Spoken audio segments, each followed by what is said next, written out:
Oops, turn my mic on. Notice that OBS actually has kind of a scratchy sound. Hope y'all can hear okay. Got my chat up. Hey, Francis and Lee, how's it going? What do y'all want to do today? Because I really don't have an agenda. I don't know if I want to keep boring everybody with that bebop sculpt. Hold on just a second here. Oh, there it is.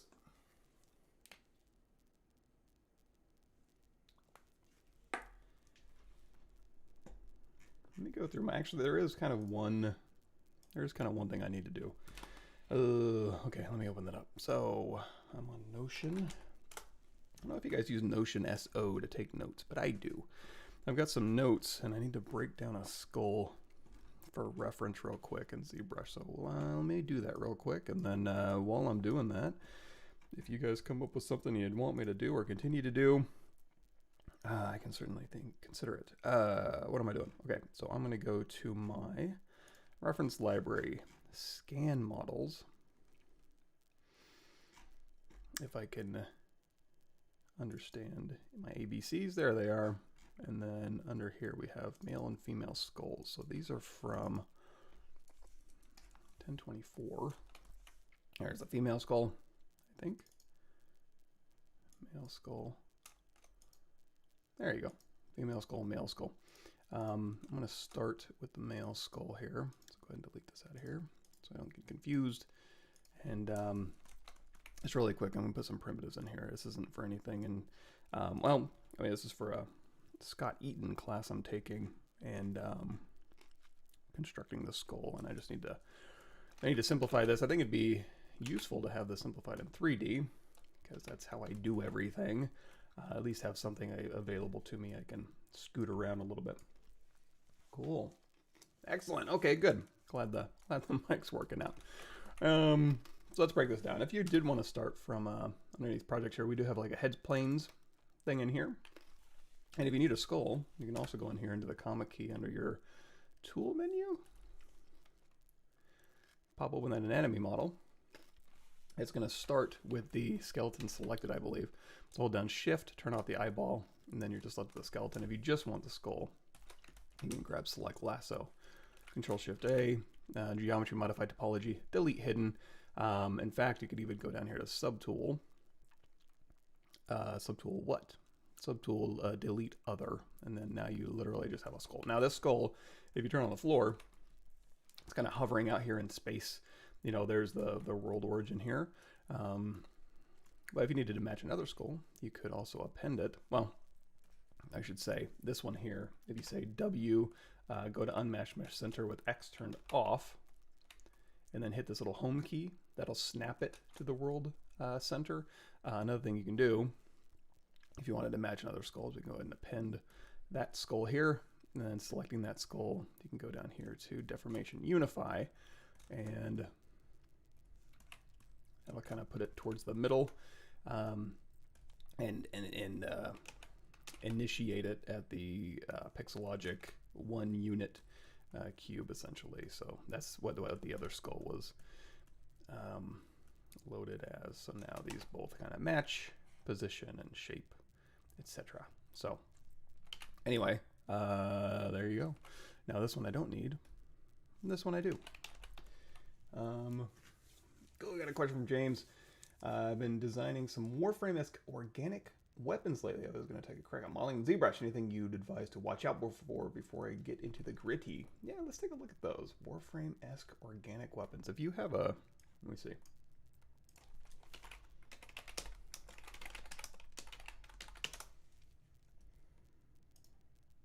If I had like a...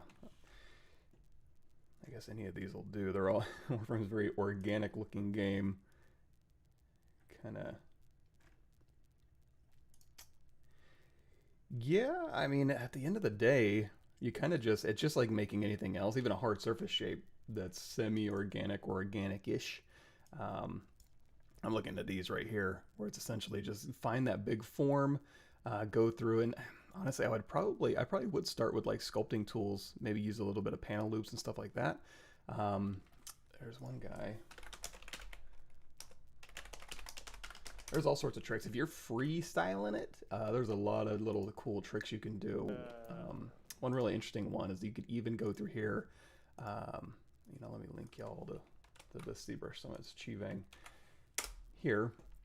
And you could do, you know, ZSketching. You know, maybe we can do that. We'll do like a little bit of ZSketching. He's got all sorts of really elegant tricks. He's a very elegant modeler. I'm trying to find the one where he does ZSketching and then uses those polygroups to dictate, like it's a hard surface model, obviously, but then he has a very organic result. That is really, really neat. Somewhere in here, it's a leg. Sorry, my late morning. Actually, I haven't even checked. Is my green screen even up? Okay, yeah. Everybody can see me. Good. Anyway, somewhere in here. This is actually kind of a good video, too, for just kind of a bunch of organic modeling, hard surface modeling technique. Oh, there it is. Let me put this in the middle here. So you can see, you know, here's just doing a bunch of Z sketches and then going through and taking the interesting polyloop panels here. Let me turn the sound off and step through. So Z sketching will give you free polygroups. You could even group some of those polygroups together. And then, just like I do anything, playback speed 2. There we go. You can pop these things off individually, ZRemesh them, give them thickness, it looks like, yep. And then panel loops, yep. And then, so that way you can, and then you can put all sorts of tricks in there to kind of go through and cut this stuff up and add insert mesh brushes and stuff like that. Of course, a million ways to skin a cat, but that might be an interesting start. Struggling with the actual blade, especially sharp edge, and finding the difficult poly model, the fuller to the sharp edge. Yeah, well, there is. This is one of my, let's see, Rust.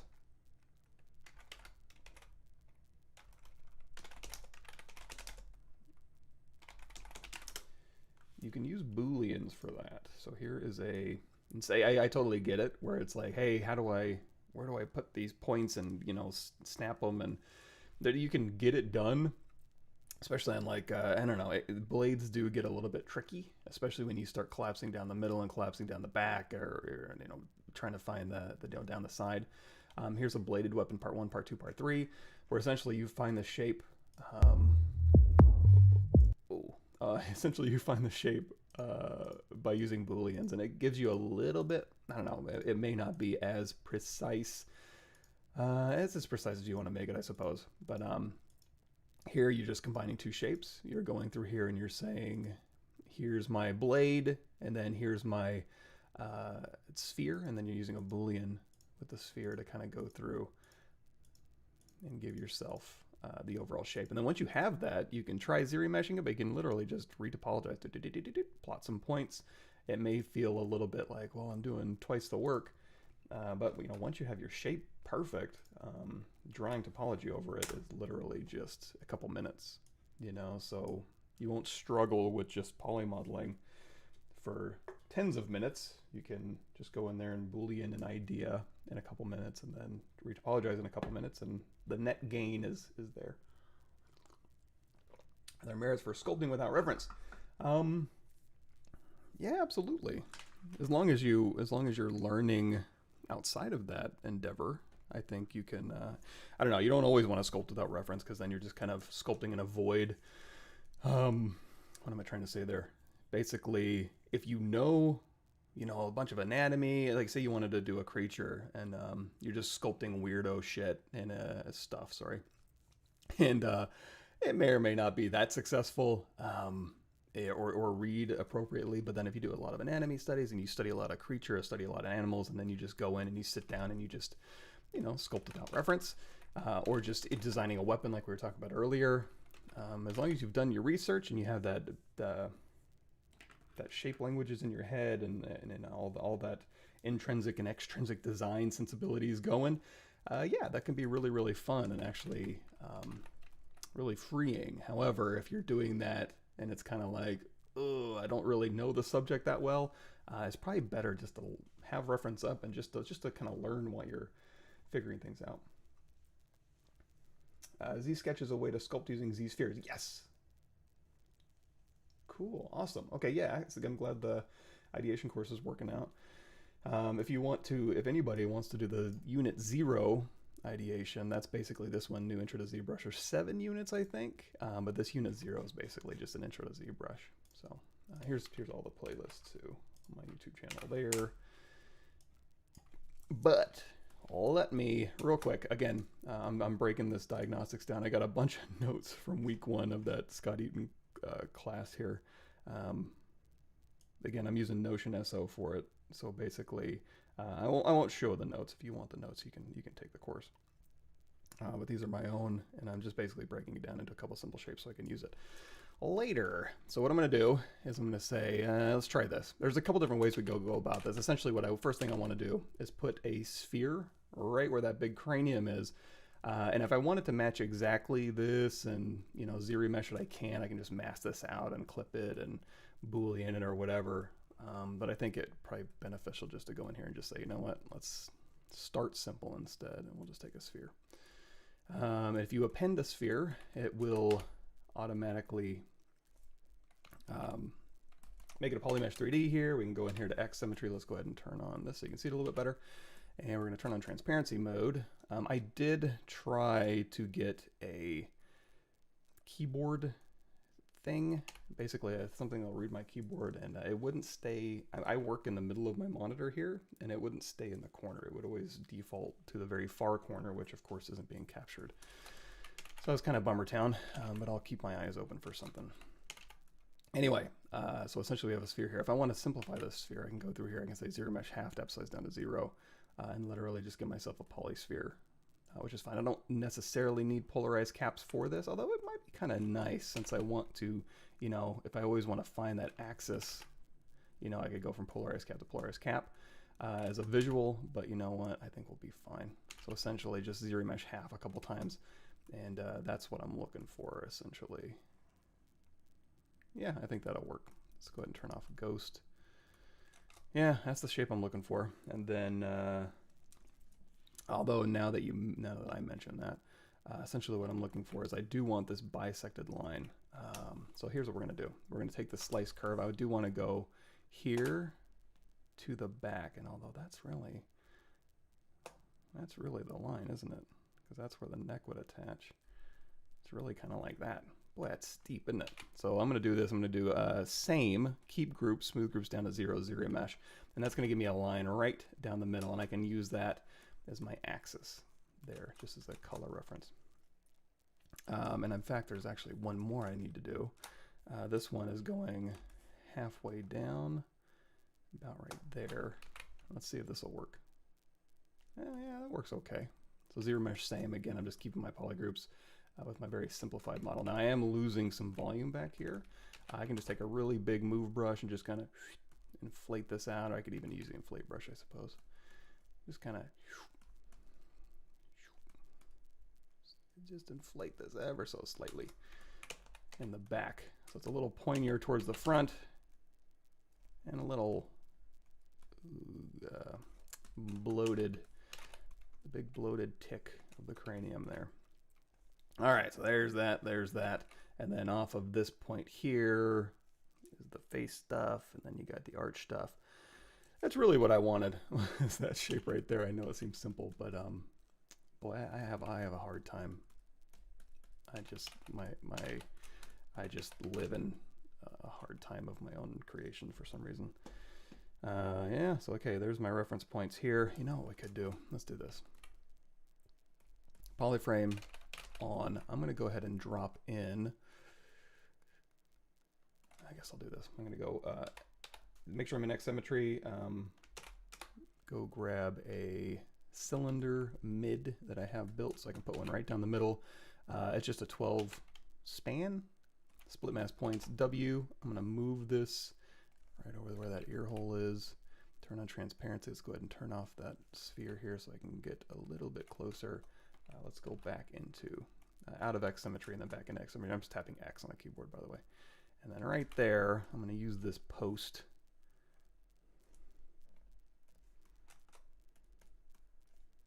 as a guide as well. So there's that. Okay. Anything else? Yeah, you know what? This line here, I think the rest of it I'll leave. Basically what I'm looking for was just that, just a way to kind of visualize this idea. So I'm going to go ahead and merge these down actually. So we'll say Control E, I have a hotkey for merge down. All right, that's what I'm looking for. Basically where that ear hole is in relation to that big cranium. Slice down the long axis. Okay, that's what I needed. So I'm going to go ahead and save this real quick and get back to our regularly scheduled programming. What are we doing here? I guess I'll put this under recording.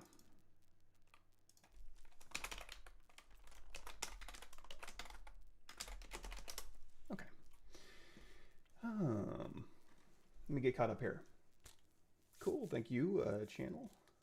Or maybe that's Chanel.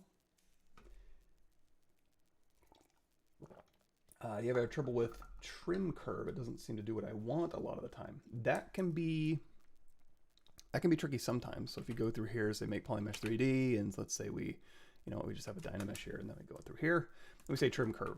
And trim works great if it's just a straight line, where essentially what trim curve is doing is if you go through and you slice something, and then Control Shift Tap, and then delete hidden, and then close holes, that trim curve is doing all of that in one fell swoop.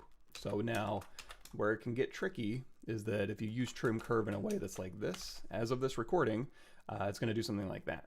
Or if you use trim curve like this, it's going to do all sorts of weirdo stuff. Because essentially what it's doing, you got to remember, is it's slicing, deleting, and then closing holes. Geometry modified topology, close holes. It's not smart enough to go through here and say, hey, close holes like this. You can cheat it. This is actually the cheating video I referenced earlier.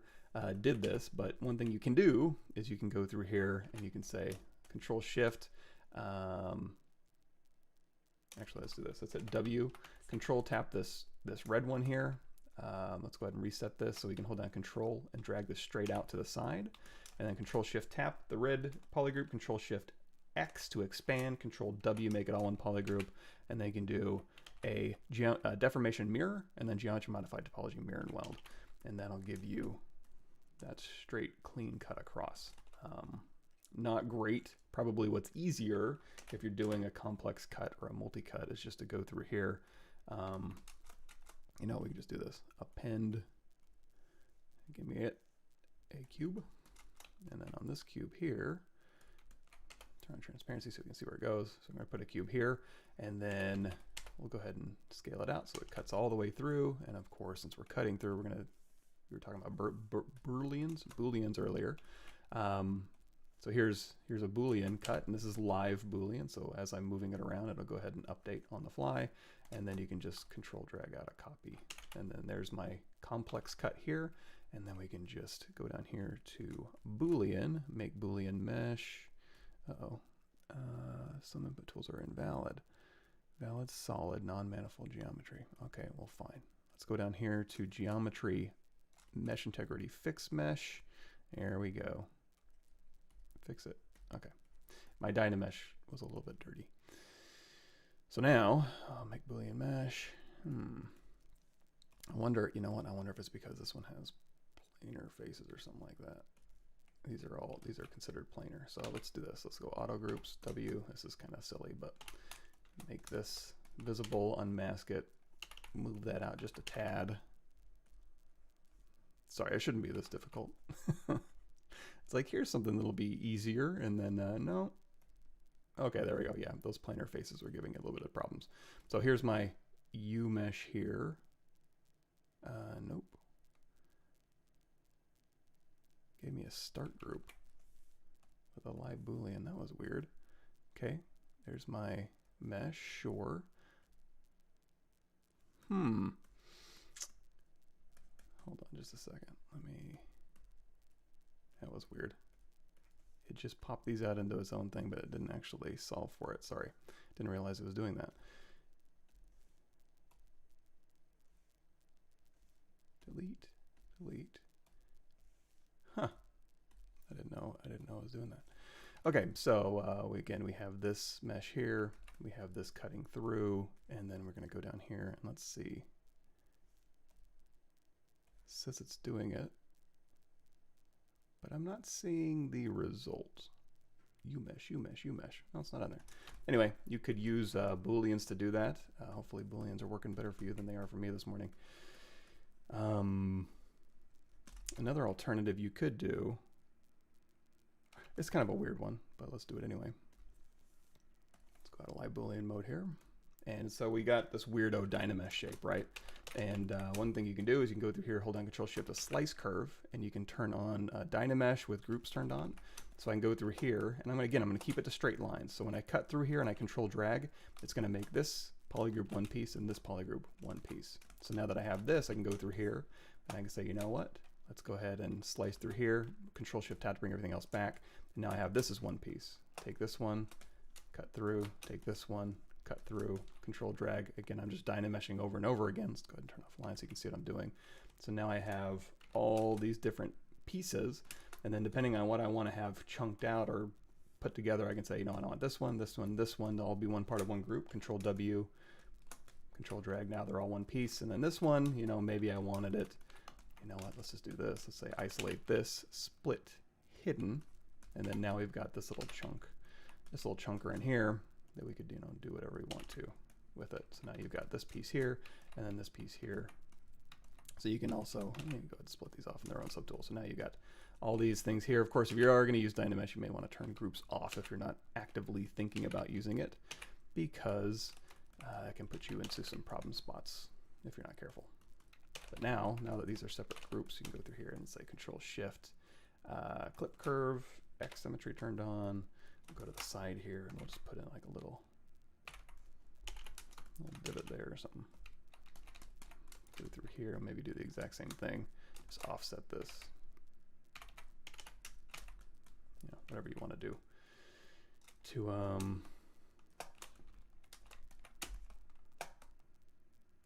kind of play around with those ideas.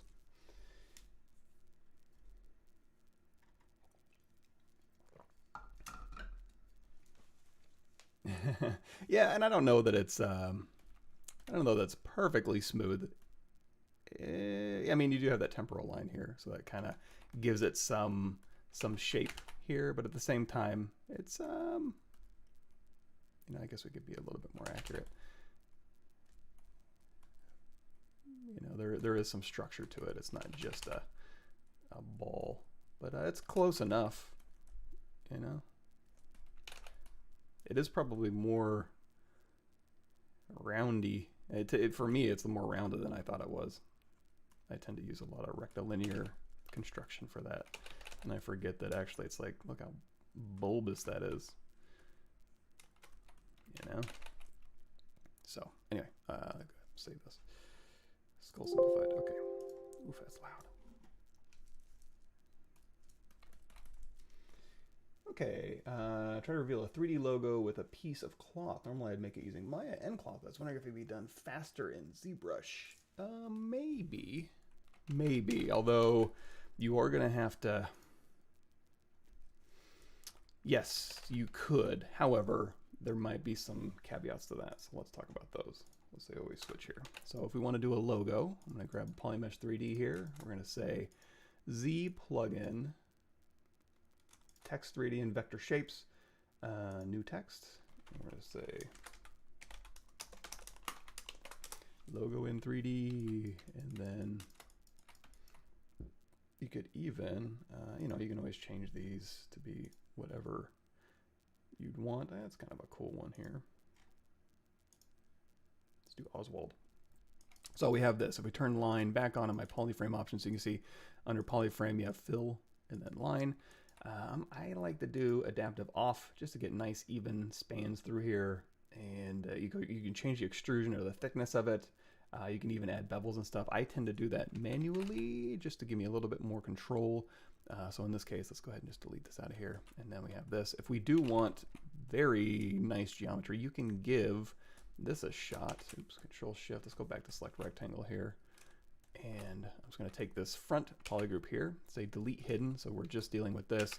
You could even try doing a ZRemesh, maybe down a bit, and see if you can't get away with maybe adapt to size up, or instead of same, just crank up that polygon count. There you go. So now you have a little bit nicer geometry. If you did want to simplify some of these, like this one should be able to be simplified quite a bit. You could go through here, you know, let's do this. Let's do auto groups.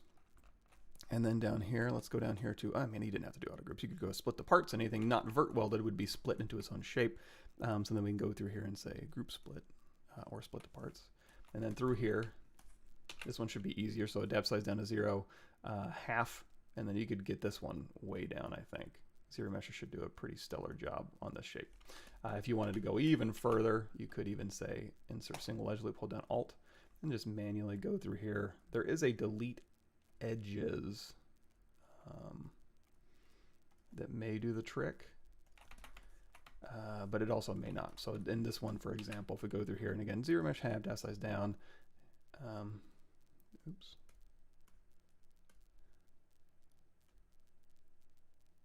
Did it give me doubles? Delete. That's weird. ZRemesh half, depth size down to 0.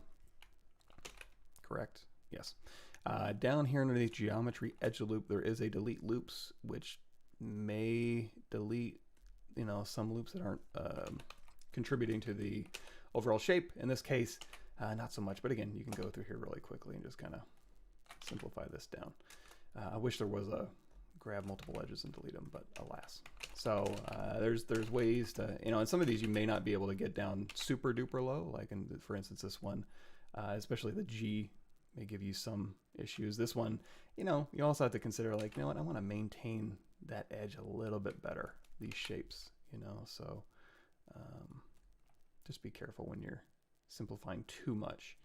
But anyway, once you got that going, we can go back through here. You could just do, you could do a merge all. If you do that, it's going to spit out its own subtool here. I'm just doing a quick merge down for all these, just to merge them all back into here. I'm going to do a quick just check through here to make sure there wasn't that duplicated eye kind of threw me for a loop there. Anyway, so we have a logo in 3D. Now in the text we did have, you know, thickness on here, and we can go ahead and add that.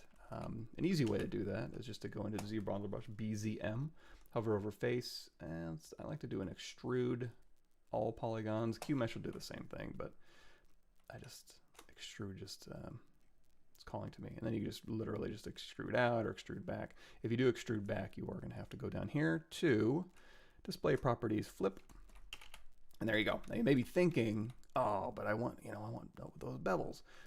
You can still do that if you go through here and you go in here to your crease menu. There's a bevel width. This just works on creasing, and you're going to see it's not going to do anything because it's not, there's no creases on here. You could run a crease tolerance with 45-degree angles and grab most of these. If you want to test how that's going to look, just hit D for dynamic. That's under geometry, dynamic subdiv. And you're going to see, okay, now we got a nice smooth logo, Shift D, D, and in fact, you can even do like crease level of 2, smooth subdiv of 3. This one's really going to collapse because there's no control loops here. These are actually going to behave a little bit nicer because there's plenty of geometry to maintain those shapes. So in this case, simplifying it too much actually kind of bit me, you know? So in this case, you know what, we'll just do it manually. Insert single edge loop, we'll put some little helper guys in here. And basically we're just evening this geometry out. And then down these, we could inset those. If you wanted to put like, I wish I could inset all of these. Are all one polygroup here. So you could go in here and say inset polygroups, polygroup all. I'm gonna do inset polygroup all. I'm just gonna do a legacy. And then when we do here, we can go through and you'll see it'll inset every single polygroup, even the inside edges here. So if you wanted to maybe do an inset here, and then, you know what, let's do another inset. Let's tap all to give it a brand new polygroup here. And then in this case, we'll just do a QMesh polygroup all, hold down Shift and just pull that in. So now you're going to see we get a little inset along the side. And in this case, let's do a crease PG. And now when we hit D for dynamic, that'll be our result. So a lot of cool functionality there. Oh, but the other thing I was going to do, let's take our history and we'll just drag this on back. So we have creases here, correctamundo. So with those creases now, switch this back here so you can see it. Now if we go in here to our, my neck, I'm getting too old. Edge loop. What was I doing? Oh yeah, creases. There's this bevel width. Now when I use this, you're going to see I can add bevels wherever there's a crease. However, there's one I like better that's using Polygroup. So if you hold down Control and you do this bevel width, it'll actually give you those bevels here in between polygroups. So this holding down Control gives you a bevel between polygroups. Not holding down Control gives you bevels between where your creases are. So again, you could add that if you want to. In this case, I kind of like, you know, this look. I think it's a fine look for me. So there's my logo in 3D. Of course, you don't have to use just text. There is an SVG. You can import SVG shapes. So if you can download or make those yourself, you can do logos that way.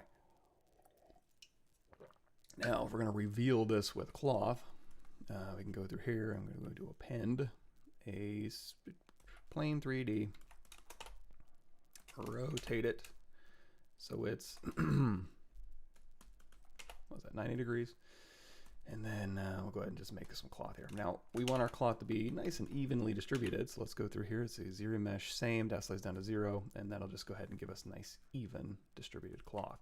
I am going to go through here and turn on, I'm going to turn on dynamic, but turn smooth down to 0 for here for now. We're going to go in here to thickness and crank that up a little bit just to give us a little bit of fake thickness. You know, because the cloth is probably going to have, you can do double-sided. You can go down here to display properties, just turn on double. But you know what? Why not give it a little bit of thickness? Again, it's fake, so you turn dynamic off, it disappears. No big deal. And since we have this, we can go in here to brush BTC, brush transpose cloth. And then as we do this, we can actually, you know, there's nothing for it to collide with except for the floor. But under dynamics, excuse me, under dynamics, we can go through here and we do have gravity, but even with gravity turned on, we run the simulation, it's going to ignore our logo. We have to go through here and say, give me a collision volume with anything else in my scene. And now when we run the simulation, now it'll be nice and gravité, as well as the brush transpose cloth. We can actually use this transpose and it'll actually simulate as we're using this transpose. So there's that. Now, obviously, there's not a ton of resolution on this cloth. You're going to see it's kind of chunky style, and that's because there's not a whole lot of verts to work with here. So one thing we can do is we can give us some fake subdivisions. So this will give us a subdivided look, even though it's not real, but it's going to give us a preview. So now if we run the simulation with gravity, you'll see we get a little bit of a smoother preview. Alternatively, or in addition to this, we'll turn off dynamic. We can say, you know what? Let's go up here to geometry divide. Now, if I have smooth turned on, it's going to average that corner vert. I guess it's single-sided, so it's not going to necessarily. We could also do this if we want to maintain this outer border a little bit better. Go down here and just hit crease. That'll crease my outside border. And then when I hit divide, when I hit divide, it'll keep my border out where it was, but it will average that corner vert. In that case, turn off smooth modifier, hit divide, and now when I turn off polyframe and turn it back on, you're going to see it's subdividing my mesh, but leaving my corners alone. So that's a little thing you can just turn off. So now we have more actual geometry. It's not dynamic. We can turn that on and get a smooth preview on this. This is real geometry. So now when I run that collision here, that's the cloth we're going to get. And again, we could add subdivisions with dynamic. We can say, you know, add that fake thickness here, and then also turn up our smooth subdiv, and now you're getting a smooth preview of this cloth. And then now again, brush BTC, brush transpose cloth. You can go whoosh, pull it back and whoosh, get that cloth out of there. You can see there are some collision volumes. That's kind of neat. You can again just pull that cloth straight through, and you can reveal it like that. Ooh. One thing you can do underneath dynamics, you can take this firmness all the way down, and that'll get you a very kind of a wet cloth, very a lot of detail in that cloth. Of course, the higher you go up with this, the more leathery it'll get. So you can kind of play around with that. I'm going to say firmness of 1 might be cooler reveal. Of course, now another thing too to consider is maybe you want to kind of pull up a little bit so you can reveal that cloth like so and have it, you know, go like this. Now, you're revealing it, so I'm assuming you want to do this over time. So what you'd have to do is you'd go in here to a movie, see if I remember how to do this, timeline show. If I don't remember how to do this, there's a guy on YouTube who does a lot of ZBrush functionality, like options, and his name's Michael Pavlovich. And I would go in here and I would type in, you know what, it's just under the ZBrush 2021 what's new playlist. You go in here to view the playlist, here's all the 2021 functionality. And then if I scroll down, there is, let's do a Control F. I'm gonna say, oops, still in the chat window here. I'm gonna say, okay, deformations over time. So this is video 26 is what we're looking for. Here you can say bake. So that's where he's talking about how to do this. So if I forget, I'll go back to that video. However, let's see if I remember. So obviously I don't do this very often. So we have cloth here. It's over a logo. We want to record this as an animation, and we can. So underneath layers here, we're saying make a new layer. And layers are totally cool. There's a lot of neat things you can do with them. But what we're doing here is we're recording a deformation animation to an MDD file. So I think I hit that. Oh, okay, yeah. And then as I'm doing this, I'm going to go ahead and reveal this logo. Yay. And then turn off record. That's going to give me a save dialog box. I'm just going to throw that right on my desktop here. Animation MDD is fine. Save. So now that snaps it back. Now, import MDD file. We're going to go ahead and let's set a point in our timeline to start from. Import MDD, grab this animation MDD, and then now as I scrub through my timeline, oh no, let's turn off that untitled layer. Oh, okay, good. Oh, it's just recording my camera, isn't it? Oh, it's the MDD layer is what I want. Is this the one that I need? Okay, there we go. Sorry. Okay, so in this one, this untitled layer here, I do have a camera. Okay, with my camera selected, I'm just going to get rid of all these.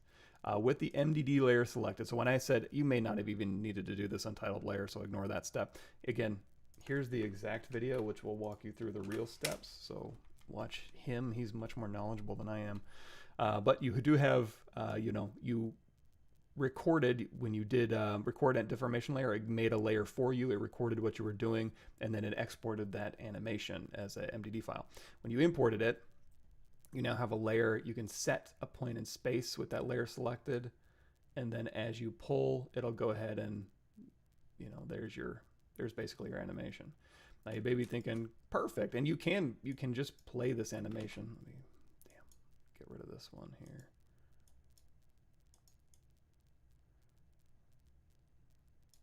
Again, select. Sorry, my order of operations isn't exactly great.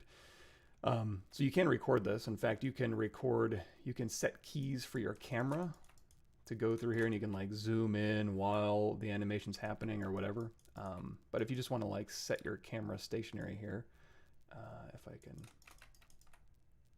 get rid of that.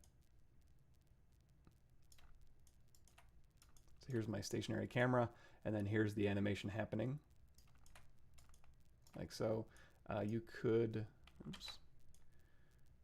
One thing I haven't tried. Sorry, set this here. One thing I haven't tried is if you wanted to like shoot this over to Keyshot, if the animation would actually transfer. I'm not sure that it would, but we can give it a shot. But anyway, it's like, oh, you know what? This is a little faceted. No problem. Again, you can go down here. You can just subdivide it if you wanted to, but we're just going to do a dynamic smooth subdiv of, oops, 2. There we go. Nice and smooth. You can give these colors or whatever you want to do, and then you can literally just go in here to your render options, and you can say, let's go in here to BPR shadow, because when you do BPR render, let's just drop this aspects down to 0 to make it a little bit faster. So here's our render. We got shadows, right? Let's go in here to our angle here, and let's drop our camera down so we can see casting a shadow here. As we crank the angle up, it gets a little bit blurrier the farther away it goes. You can change your rays and stuff like that.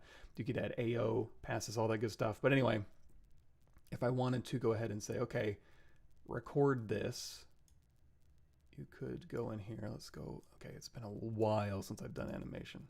So it's going to go from here to here is what I want to record. Here to here. So now if I control 2 keyframe dots to be placed in the camera track. Okay, fine. Here to here, that's fine. I don't want to actually move the camera. So now if I control tap this, is it control tap?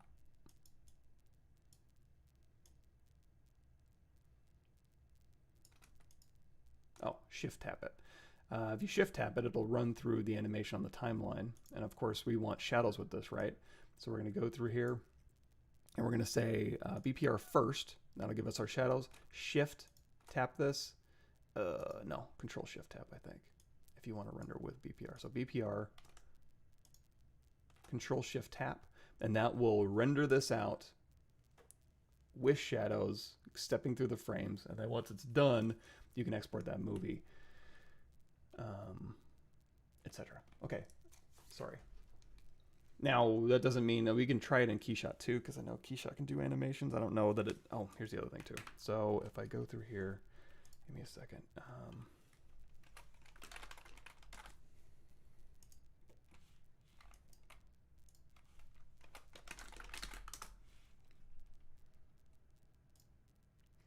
Yeah, I need to, okay, I'm gonna add this to it too.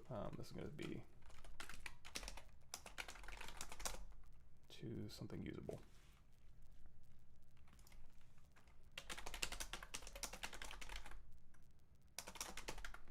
So something like MDD to Alembic. So ZBrush 2021. So Steve Tolowski did this. So basically, how do I get, you know, this MDD into a usable format? So going from ZBrush to Blender to Maya, you can use this. But anyway, there's my movie. So we're going to go here to movie, export. Now when I was hitting shift and stuff, it may have been recording other things, so we'll see. Export, oops, let's go ahead and turn on export H. High quality export test. Zoop. There we go. Although when you're doing movies, you probably want to do underneath modifiers. Again, I don't do this a whole lot. We don't want an overlay image, so opacity down to 0. We don't want a title image, although this may be just for turntable purposes. And then also, we want to do, oh, let's grayed out. You'd want to do document and probably large. But anyway, we went ahead and exported the video there. Let me scooch this over. So there's our animated cloth. Now, just for my testing purposes, what I'm going to do is, let's give it a shot. Let's go in here to render, external render Keyshot, and let's just see what happens. Hey, John. Hope you're not too bored. We're doing some weirdo stuff. Let's see. I shouldn't say weirdo stuff. This is interesting stuff. It's just stuff that I'm not super good at. So I'm stumbling along. Yeah, I don't see. Of course, I don't know. I'm not great at animation in Keyshot either. So again, I'm just struggling, everybody. But you can do some. Let's say edit preferences. Go through here and all sorts of crazy cool effects you can do. It down you see this does look a little bit faceted. Instead of sending it through with more and more subdivisions, consider going here and just say edit normals, and then just say calculate vertex normals, apply, and that'll go ahead and smooth that out for you. And then from here, all sorts, you could put cloth on there if you wanted to.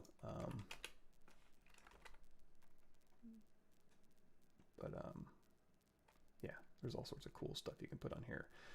Towel, let's do that. Put a towel texture on here. Now it is going to have fuzz on it, and whenever you have a geometry node, you're going to see a little, hey, update me, please. So if you go in here to this objects material graph, you're going to see we have a a fuzzy surface here, and then this, let me see, material, plastic material, double click fuzz, and you can see here's your length and variations and stuff like this. And at the very bottom in here, you see execute geometry node, or in the upper left, you can go ahead and execute that geometry node. And that will give you your fuzzy look, although we may have to play around with some of these properties. Yeah, this fuzz is very, very small. So, but you know, let's go in here, 0.08, let's just say 0.8, re-execute the geometry node.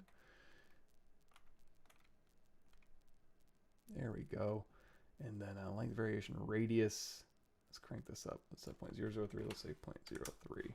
I want a thick fuzz on it. There we go. Look at that big old Muppet fuzz on here. So now we have, let's go in here to scene. And you could, if you just wanted to lift this straight up, it wouldn't simulate, but you would get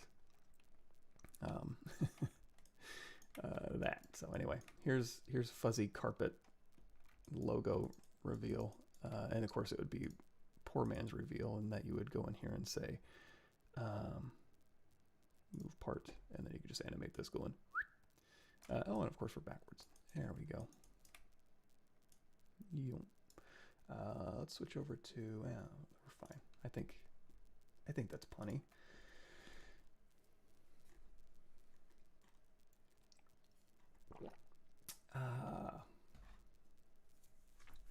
Cool. And again, if I miss anything, just keep shouting it out. I apologize. Cool. Good links for retopologizing in ZBrush. Find it so difficult to close to pushing your topo gun. There's a couple different ways to do it. Honestly, I just do, generally I just do ZSphere topology and then clean it up in my program of choice, because I can do it pretty quick. Your mileage may vary. If we go here, and we just do like topology. Here's ZSphere retopology, and then here's like edge extrude retopology techniques with ZRemesh. Here's retopology with dynamic cloth. So there's a couple videos in there that may help, but at the end of the day, it's whatever you find. If there's a program out there that's like, oh, this is great for topology, just, you know, Maya Quad Draw or TopoGun or 3D Code or whatever, then use it. You know, it's a kind of an investment in your time. If it's going to be like, oh, this costs money. Now, subscription model may be a little bit difficult to justify paying a monthly charge if you just do topology every once in a while. But if it's like, hey man, I'm constantly doing topology, yeah, invest in those tools. It'll pay off for it. It'll pay for itself, I hope. Software for making realistic trees and greenery. Lion King Jungle Book. Oh gosh, I'm sure some sort of like a speed tree keeps popping in my head, but that wouldn't be like some sort of procedural solution, I would assume. You know, you get a fractal tree creator, and then you get something to populate the leaves, and then a really like something Houdini-ish would probably be my guess. I really don't know. It's well out of my out of my range. Marlo, hey, thanks for showing up. I'll be the Spider-Man at 3D. I'll take that. Yeah, speed tree popped in my head too, but yeah, probably a proprietary Houdini-esque solution of, you know, fractal tree creation and bark generation, and I don't know, they got all sorts of cool tricks. There may, in fact, if you do, I don't know that they talk about it, but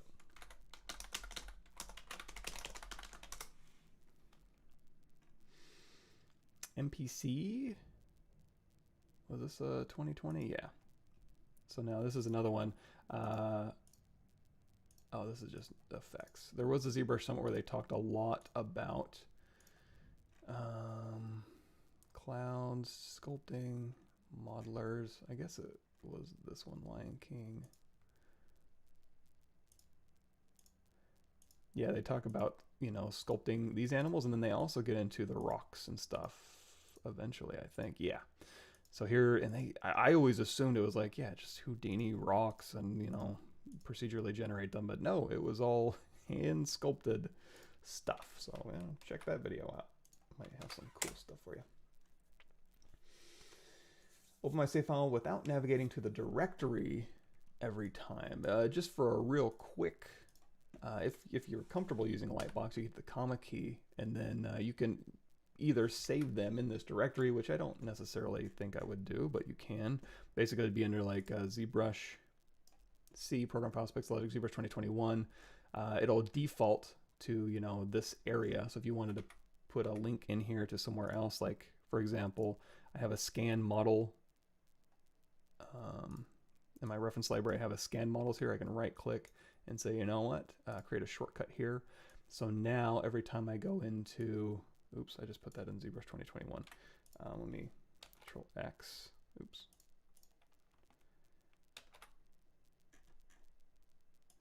I'm going to put this into my Z Tools area and then paste this shortcut here. So scan models shortcut. So now when I hit comma key and comma key again, when I go to Tools, you'll see a shortcut for scan models, and I can just double click that. Somewhere in Preferences, there is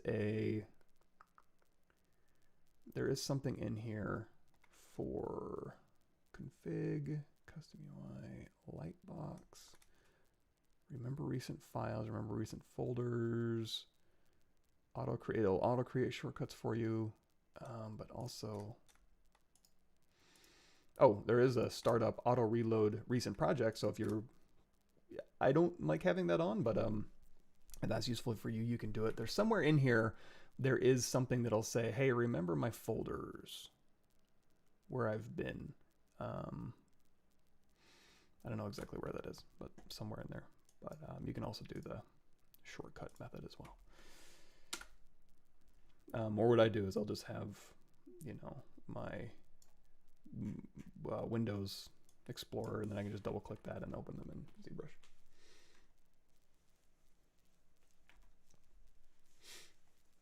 Yeah, I would have loved for it to actually take that animation to Keyshot. And it very may well have, or there may be a way to do that. I just don't know exactly what that is to get that in there. Z polys is a way to relax verts so polys are more evenly distributed. Yeah, no. You can convert it to geo, and then you can use a claw simulation with your smooth brush maybe to kind of smooth and have it stick to the surface, but that gets a little bit, you have to worry about like the thickness on your dynamic, your collision volume, and your inflate. You'd want to turn that down as low as possible, and also projectile. There's some hoops you can jump through, but it's not as nice as saying like, hey, I'm going to drag out some geometry, and then, oh, this geometry I want to relax, shift smooth, have it snap to a live surface. Nothing like that. Yeah, there's some manual ways you could do that. But yeah, not super elegant. How do you do texture? Do you make materials? Not in ZBrush. If you want, I do have some stuff on that. I have very production-y things. I guess ArtStation's a little bit easier to look at for that. If you go here to my profile, there's all sorts of ZBrush stuff in here. So I'll go ahead and paste this in here. For example, actually, let me see if I can, let's see. Let me go to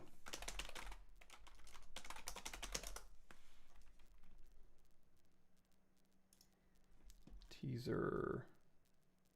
Nope. Keyshot world. All right, I just need, there we go.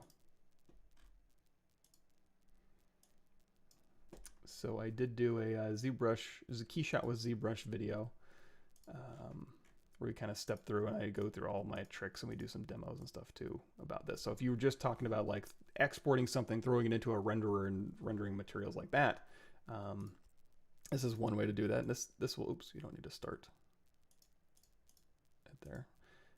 You can check this video out.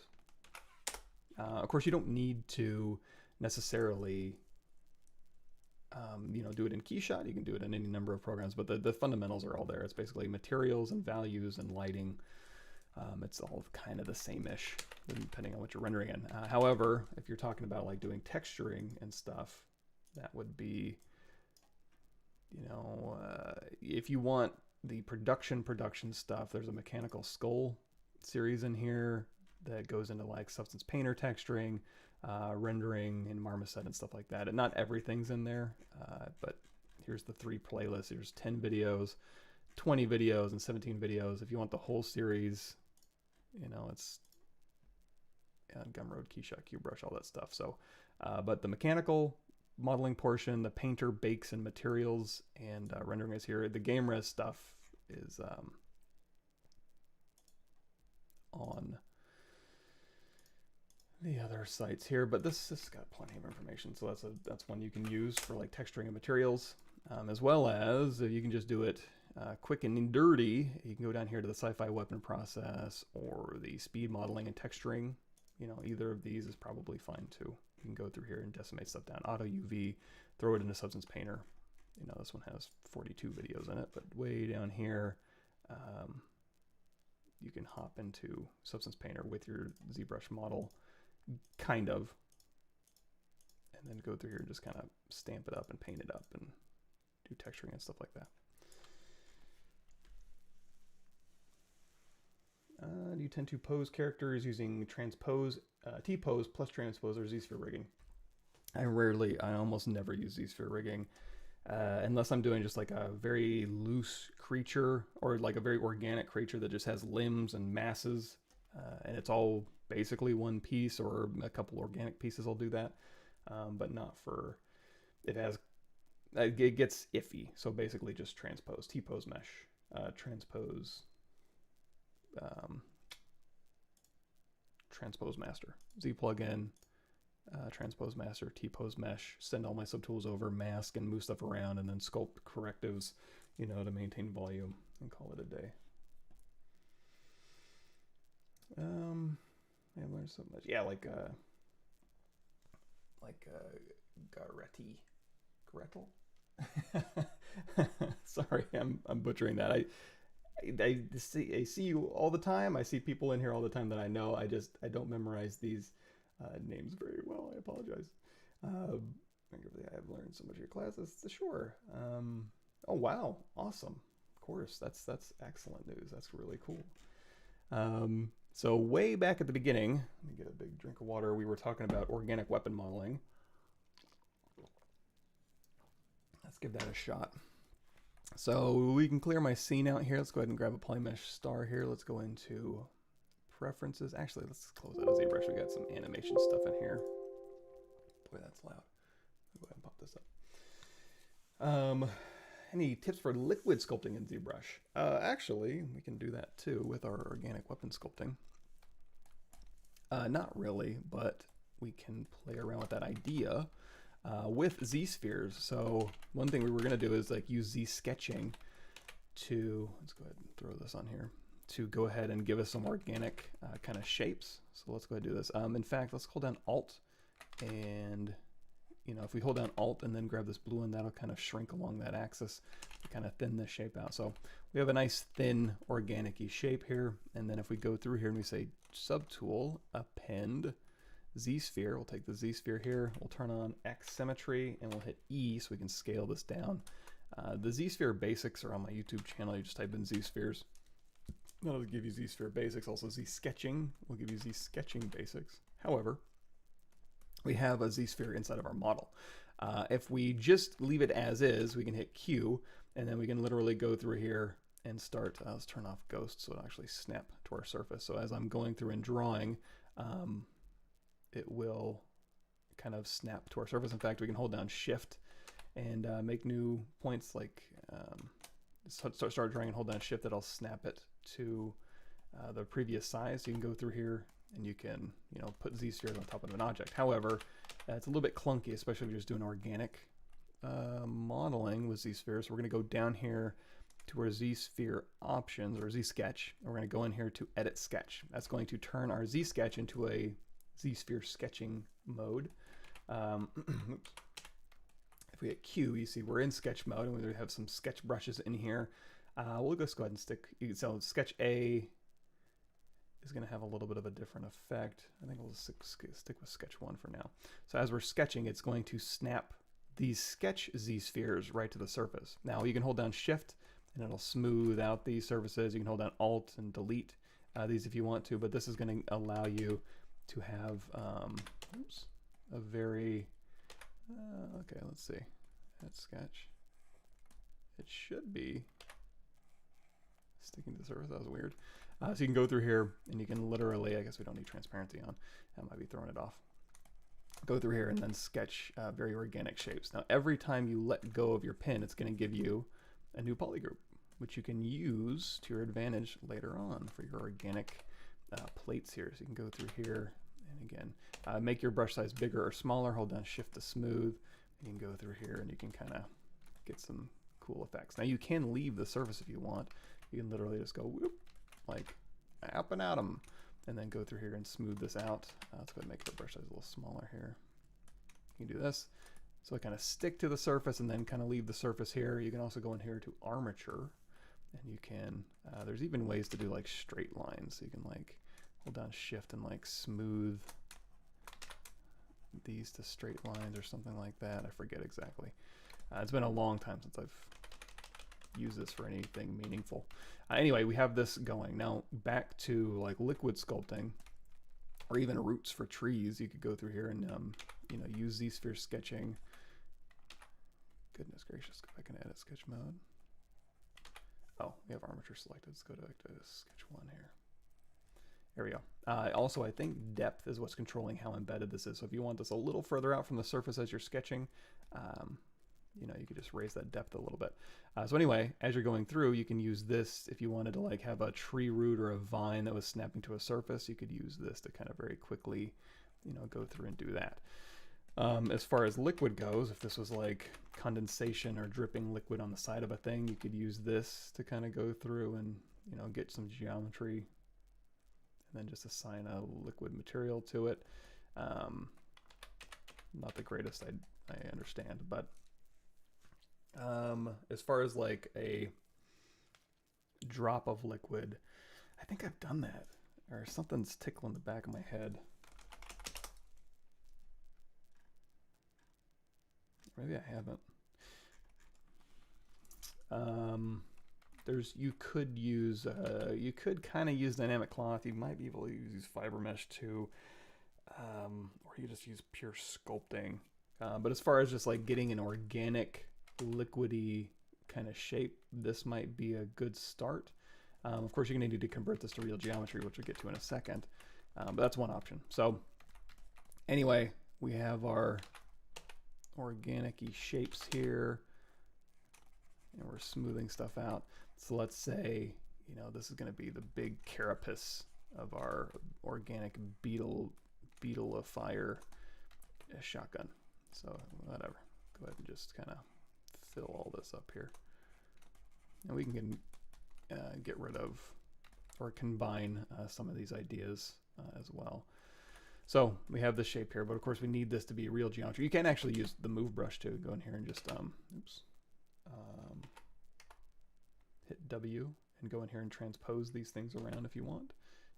So make your brush size bigger or smaller. You could even probably go into auto masking and let's hit Q to go back. So W to go into transpose mode will allow you to kind of move these around. And in fact, let's see, auto masking, mask by polygroups up to 100. Ooh, it doesn't work. I was hoping it would. Let's see if topological works.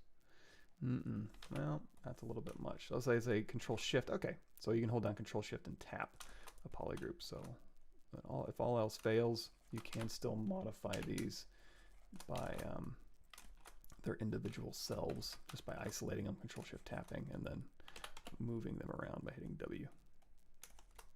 Interesting. If you want to see more of these in action, you can actually mask stuff too.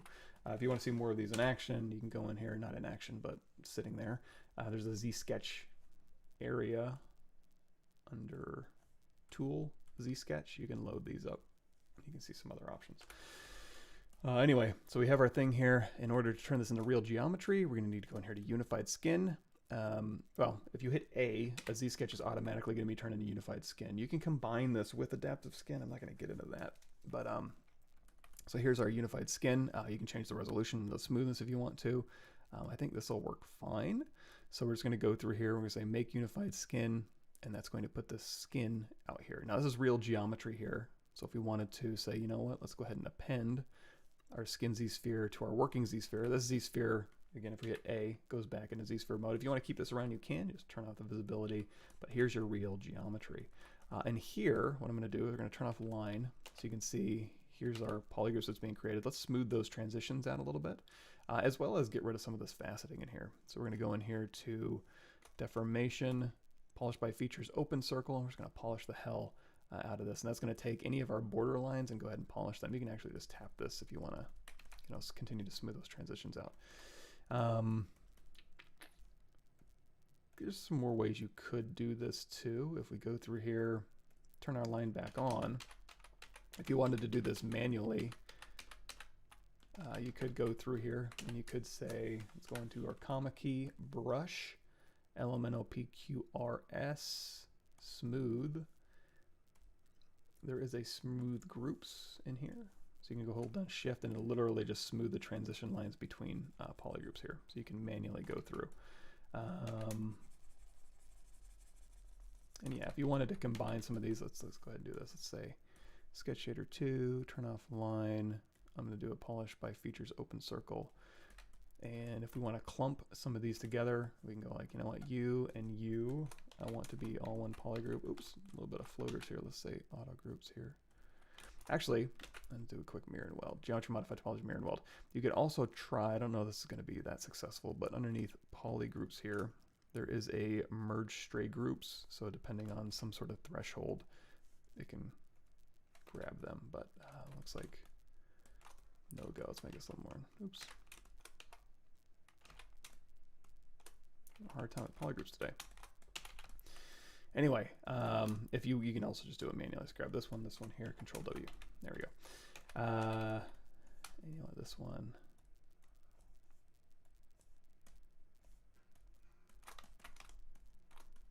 Again, auto groups, just to make those all into one polygroup, mirror and weld.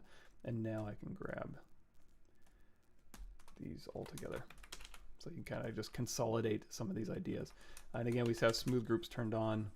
Go ahead and turn X symmetry turned on as well. And then we can go through here and manually kind of smooth these out. Not quite as smooth as I would have liked. Another thing you can do, you can go in here too, if you do want to maintain your volumes, but just smooth those borders, you can go in here to masking, mask your groups border here. Let's go ahead and grow that mask a little bit, Control Tab to invert that. And then with just those verts unmasked, go in here to polish by features. And again, just kind of polish those lines. There, it's a little bit better. Okay, so at this point, you can try going through here and ZRemeshing with groups on. Probably not going to do a great job because there's a ton of stuff to keep track of, like a whole lot of borders in here. So it wants to make nice even quads, but also all these weirdo shapes have to work together. And plus this geometry might be a little bit crazy, although I did a surprisingly decent job. Let's do half, keep groups. I'll keep taxing it. Huh, okay, that did okay actually. Nice. Okay, so we have our object here, and we have a bunch of different polygroups. So at this point, if you want to make just a bunch of armor plates, you can go in here to edge loops, right? Geometry, edge loop. There's panel loop options in here. So if you just hit panel loops, that'll give you a bunch of panel loops. Now it does have polish built in, so you're going to see it kind of smooths my overall result. If you don't want it to do that, turn polish down to 0. And also you may want to, just in case, turn that to closed circle. Closed circle is maintaining your volumes. Open circle is polishing, like just not taking into consideration the volumes of your mesh. It'll really polish your object. So anyway, turn that off.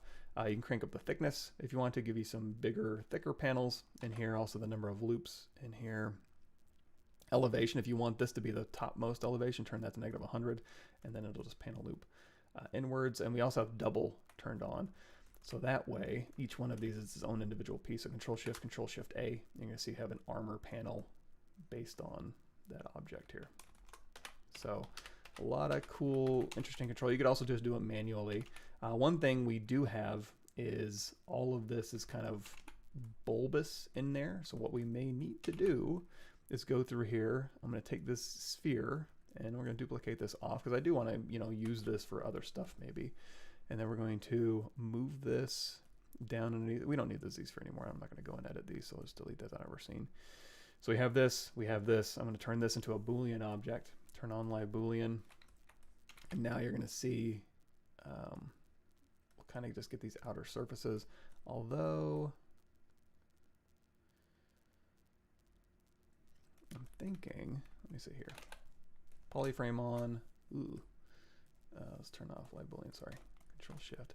These panels will be fine. The only panels it's really going to affect are these border panels in here. Or hell, even these ones are okay. Oh no, they're not. Okay, good.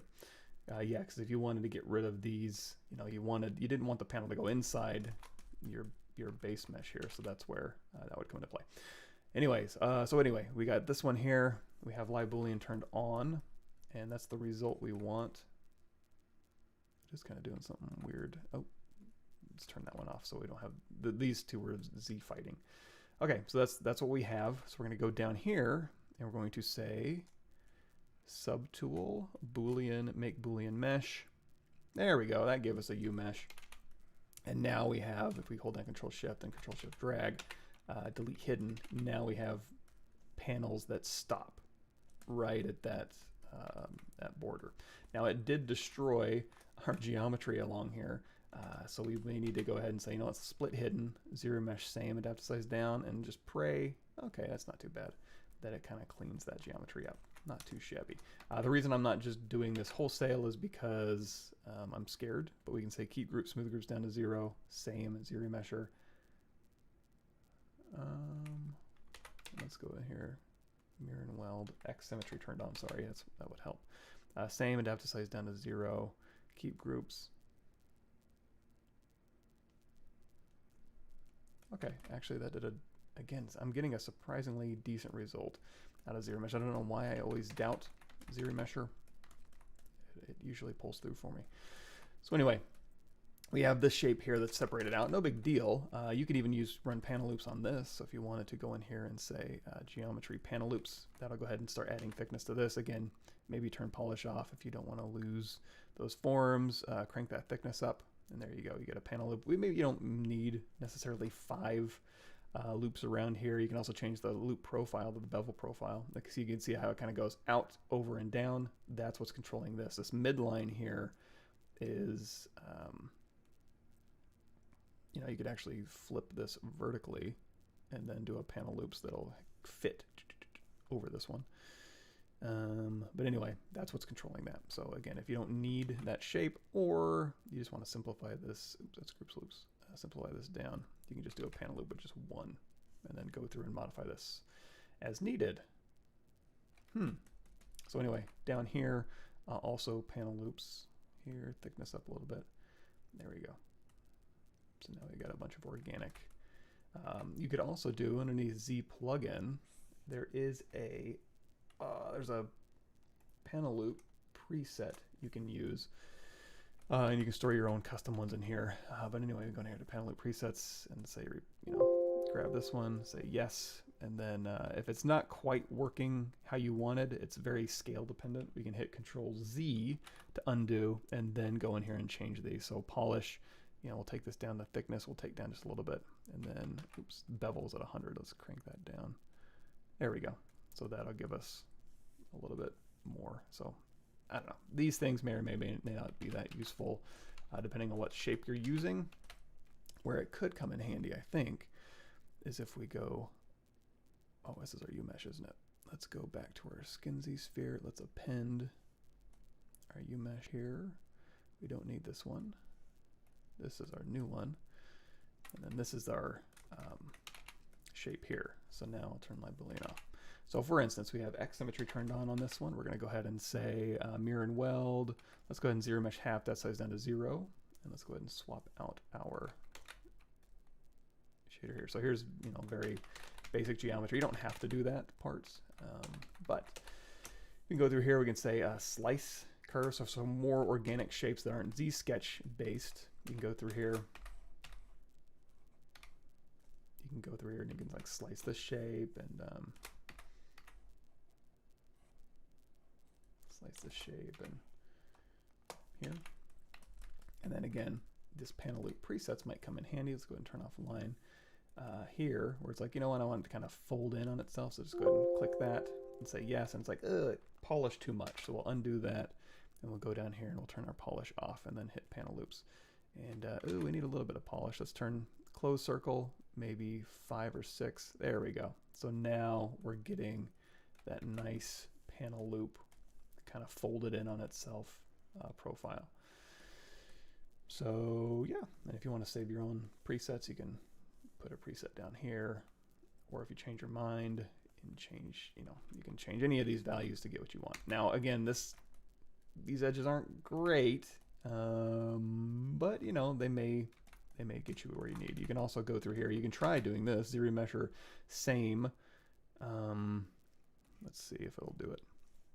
Geometry, ZRemesher same.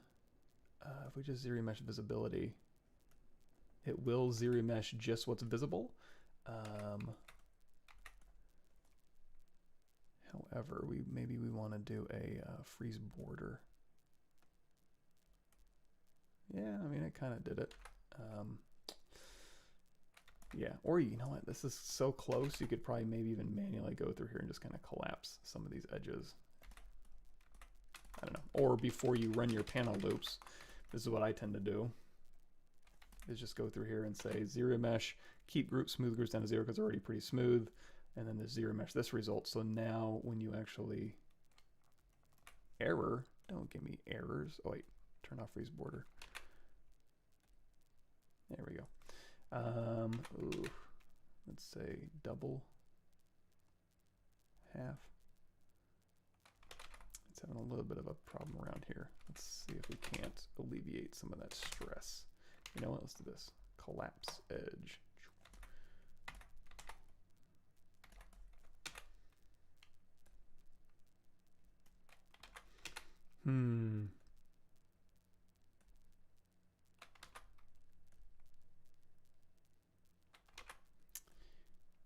You know what's interesting is it's so, let's do this. Let's say Control D.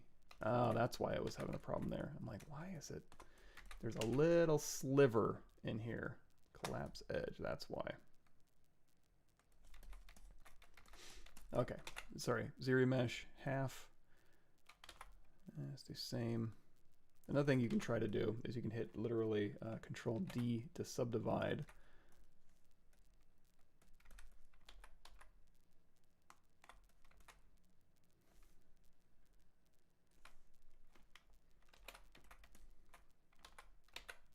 Increase all. Yeah, so those triangles are killer. Okay, so what I'm going to do is I'm going to do a polish by features, close circle, just to kind of polish these a little bit, and then we'll do a ZRemesh. Okay, that's giving me more what I want. Anyway, the moral of this story is to just get a decent geometry before you go through. And, you know, let's do this. Let's say bridge 2 points, U to U, and then hold down Alt, start painting, and then Shift to kind of copy that over. So anyway, so now when we go in here to our panel loop presets and use one of these, yes, undo, polish down, at least you'll have maybe a little bit more predictable geometry, although even in this case, I don't know, your mileage may vary there. Anyway, Garrett, is that an I? Garrett. I don't know why that was so tough for me. It's in between the two posts. I get it now. Thank you, Garrett.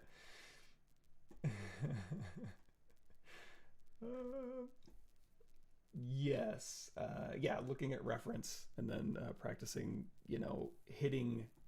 And honestly, even when you're using reference, it usually breaks down into what's the major forms, and then break that down into smaller problems. What's the secondary forms, and then tertiary forms is generally how it goes. Anything like adaptive skin outside of ZSpheres would be cool if I could make a non-destructive skins on top of a bunch of subtools. Yeah, kind of. So I use this for collision creation. So if I go in here to a comma key here, and we're going to go in here to project and demo projects and the loader. Now this loader has some ZRemesh stuff. So here's what we're going to do. We're going to go down here and we're going to say merge visible. I'm going to say delete all. And on this merged one here, we're going to say mirror and weld, oops, mirror across the X, deformation mirror, and then geometry modified topology mirror and weld.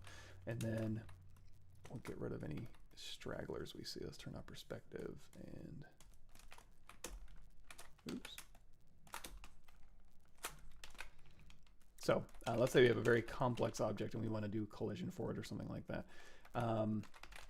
You can do, and one thing you could do is we can duplicate this off and we can say, you know what, let's go in here to Dynamesh, turn down blur, resolution of 128, and then the lower you drop this resolution, the lower you're basically voxelizing this result. So you could use this as a way to kind of blanket something with geometry. Hit Control W, and it's all one piece here. But usually it's also picking up a lot of interior spaces and a lot of stuff's going on here. So one way around that, again, if you just wanted a blanket of quads around here, and again, it's not exactly, it's not an adaptive skin or anything like that, but it just sparked my brain.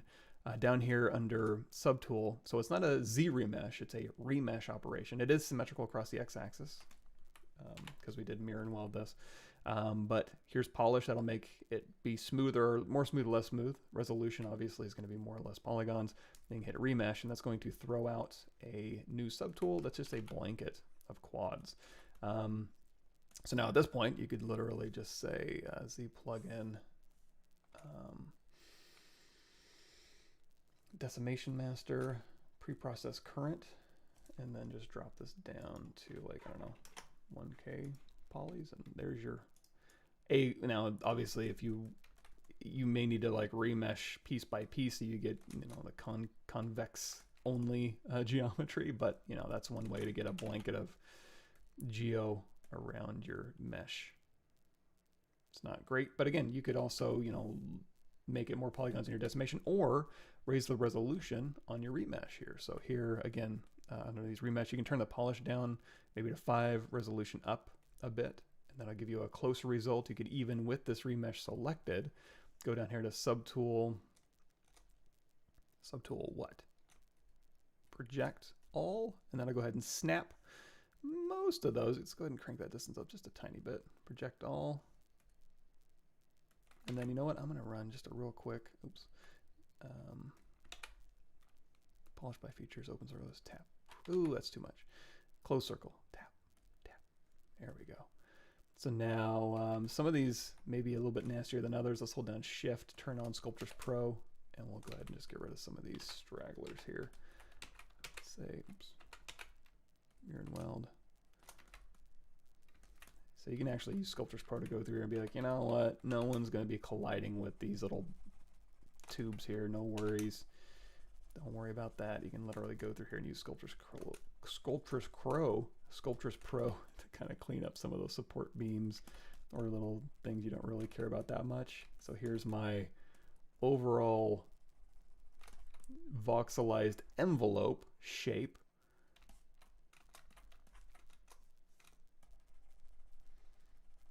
Like so, and then at this point you could go in here and say, okay, decimation master, preprocess current. And then now if we drop this one down to, again, 1K, or let's try 2K, and that's pretty low, so you may need to be like a type 5. There we go. So that's heavier, but hey, you know what? There's your envelope. There's your envelope. Cool. Oh, and there was one thing we were going to talk about here. So one thing you can try to do, cylinder, make polymesh 3D, W, scale this on down. You know what, hell, let's go ahead and, you know, let's do this. Let's say Crease, dynamic, apply. That'll give us a very nice smooth cylinder. And then go in here and do a, geometry, crease tolerance, dynamic, geometry, dynamic, apply. So it's real geometry. And then we're just going to go into geometry, Dynamesh, and just Dynamesh that result. No, we don't want to freeze the division levels. And then this is our result here. So I'm going to turn on X symmetry. And in fact, I'm going to hit X to turn on symmetry, but also I'm going to change this from, let's see where our axes are. Axes, Y axis, straight up radial count. So here I can go through and we can do like a dollop of milk. So let's go in here to brush B. What am I looking for here? BS. looking for some BS snake hook. And then snake hook, snake sphere. I'll say snake hook 2 maybe. Go through here and you can kind of just go. Now you may want to turn on, I have Alt F is set to my backface masking. That's brush auto masking. Okay, brush auto masking, backface masking to toggle that on and off here, but that's where that is. Now, oh, you know what? Backface masking, oh, it does work. Auto masking is activated, therefore cannot use. Okay, we can work our way around that because backface masking won't work with Sculptris Pro. However, you can use it with visibility. So we're just going to take these top verts here and then Control Shift Tap and bring everything back and we're fine. So that's how you work your way around that. So we can use Sculptris Pro here, and then this is where we go into like, oh, here's another thing too. Let's say just looking for an example image. Yeah, this type of thing. So what we can do is we'll go into our standard brush here, and we're going to go into our transform. We're going to crank up that radial count here, and we're going to just kind of get a little radial going. So we're going to use our standard brush to kind of like a clay on a, what do they call it? Potter's wheel. Just to kind of go, you can also use your move brush too if you want to, just kind of bloop, you know. So there's our shape, and go through and smooth this out just a little bit. So now there's our overall shape. Now this, I'm not seeing a ton of regularity on here, so we can go through here, we can crank down our radial count, we can say, you know, it's even more than that. Kind of pull in some corners here, and then also let's turn off symmetry here. So now we can literally go through here, BS, maybe use our snake hook with Sculptris Pro turned on. And what Sculptris Pro is doing is tessellating on the fly. So as I'm pulling out, it's giving me more geometry. And if I hold down Shift to smooth, we can, again, kind of like we were doing with our collision, we could separate some of these out. Also, if you hold down Shift to smooth with Sculptris Pro turned on, you can let go of Shift, and that'll go ahead and bulb out those edges here. So this one, it's a little bit too bulbous there. So that one's separated here. Let's go through and, you know, it came in this trajectory. You can also just use your move brush if you don't really care about maintaining, you know, tessellating on the fly. So let's say we came in at this trajectory, and then these ones are a little more relaxed on this side maybe. And then BSH, now this is just regular old snake hook. BS2, BSK.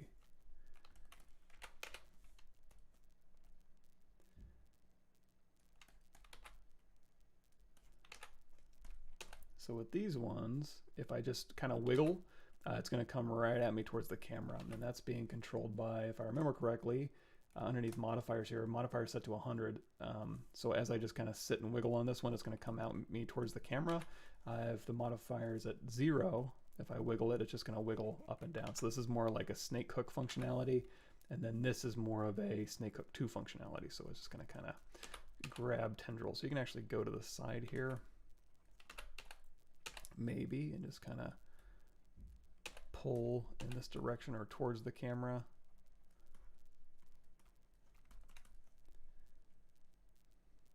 Again, I'm just going to the side and just kind of wiggling, and it's kind of pulling these little tendrils out. And then again, we could snap some of these off here. And then I'm just going to go in here to my regular old inflate. I'm not going to bother like ZRemeshing inflating. And then we'll just kind of, now we do have Sculptris Pro turned on, so as we're inflating, it is tessellating on the fly, so that's nice. And on the edge of these here, in fact, another thing you can do is you can go in here and say auto groups, and you can say, you know what, this one here, Control tap this one, should probably be scaled down. Or what is it? Is it Control Shift? I thought there was a, okay, yeah, Control and then scale will kind of deflate along the axis as well. So you can deflate it and Shift to smooth, like so. So anyway, here's kind of a little milk dollop. We can hold down Control Shift and tap and bring all this back So there's our thing.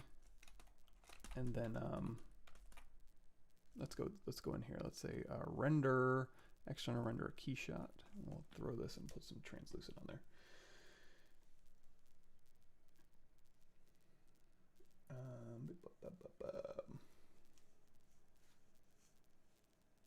Yes. Okay. Yeah, with the beer stein, that was kind of sweat. Oh, yeah, we can do that too. So let's say preferences, save changes here. So here's our dollop. Now I'm going to immediately switch over here to our lighting and turn this to product at least. And then we're going to go in here to our environment. And we're going to switch this out to something a little bit more exciting for reflections. Is there a bathroom? I don't know why I need the bathroom necessarily, but there we go. I don't need to see the bathroom behind it, but I can go in here to say environment color and then switch that color to maybe a something. Let's go in here to material. Now we do have a little bit, I didn't remesh this or anything, but we can try and go in here. Let's go in here to scene, select, and we'll go in here to edit normals, calculate, and just apply. You know what? Let's do this again. In fact, we go here to edit normals. I'm going to crank this up to like 180 to make everything smooth. Okay, good enough. And then here, milky plastic, translucent milk. I'm going to hop into the cloud library real quick.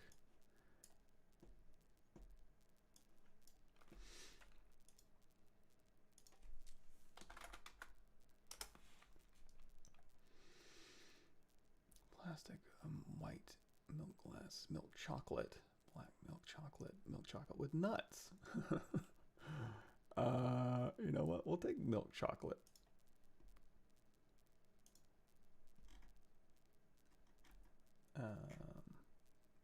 Somewhere in here.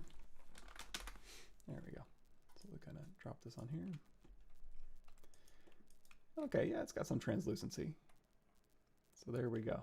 We have a little milk chocolate thing. So if I go through here, surface, subsurface, let's try. I'm going to give it a little bit of a light blue.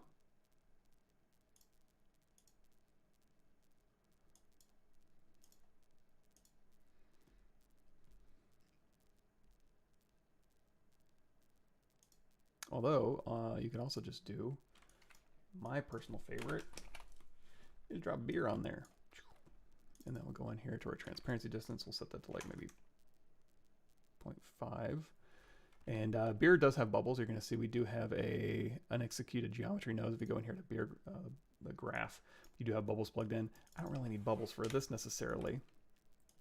So we'll just go ahead and get rid of that. So now if you do want caustics and stuff, go in here to lighting and turn on jewelry. And that way you'll get, you know, those caustics kind of out there. Cool. But yeah, actually, let me see, file, open. You know what, we can just do it real quick. We got time. It's only 7:34. Here's what we're gonna do. Control N, clear our canvas. We're gonna go in here. We're gonna grab what? We're gonna grab a cylinder, 3D, edit mode. Not make polymesh yet. We're gonna simplify the cylinder down. So we're gonna go in here to polyframe, initialize. Initialize to what? 32. So it's so drop this down to like 16, and then super simple. There we go. You know, that's a little too simple. 24. Much better. Make polymesh 3D. The reason I chose 24 is so I have a nice, you know, up and down and left and right. And we can have X symmetry turned on, and we're Z forward, all that good stuff. So if I want to modify the shape a bit, I need more resolution, because right now it's basically just going to make this wider, or it's not going to give me any bends here. So let's go in here to insert multiple edge loops, keep polygroup, and we'll just go ahead and just say, you know what, give me some more divisions along here. So now I can go through here and I can say deformer. We got a deformer right down the middle. So now I can go through here and say, you know what, let's bulge out this cup a little bit here. Yeah, something like that. Look at that shape. And we can even take this top one in maybe a little bit and say, you know, let's give us a nice refined wine glass.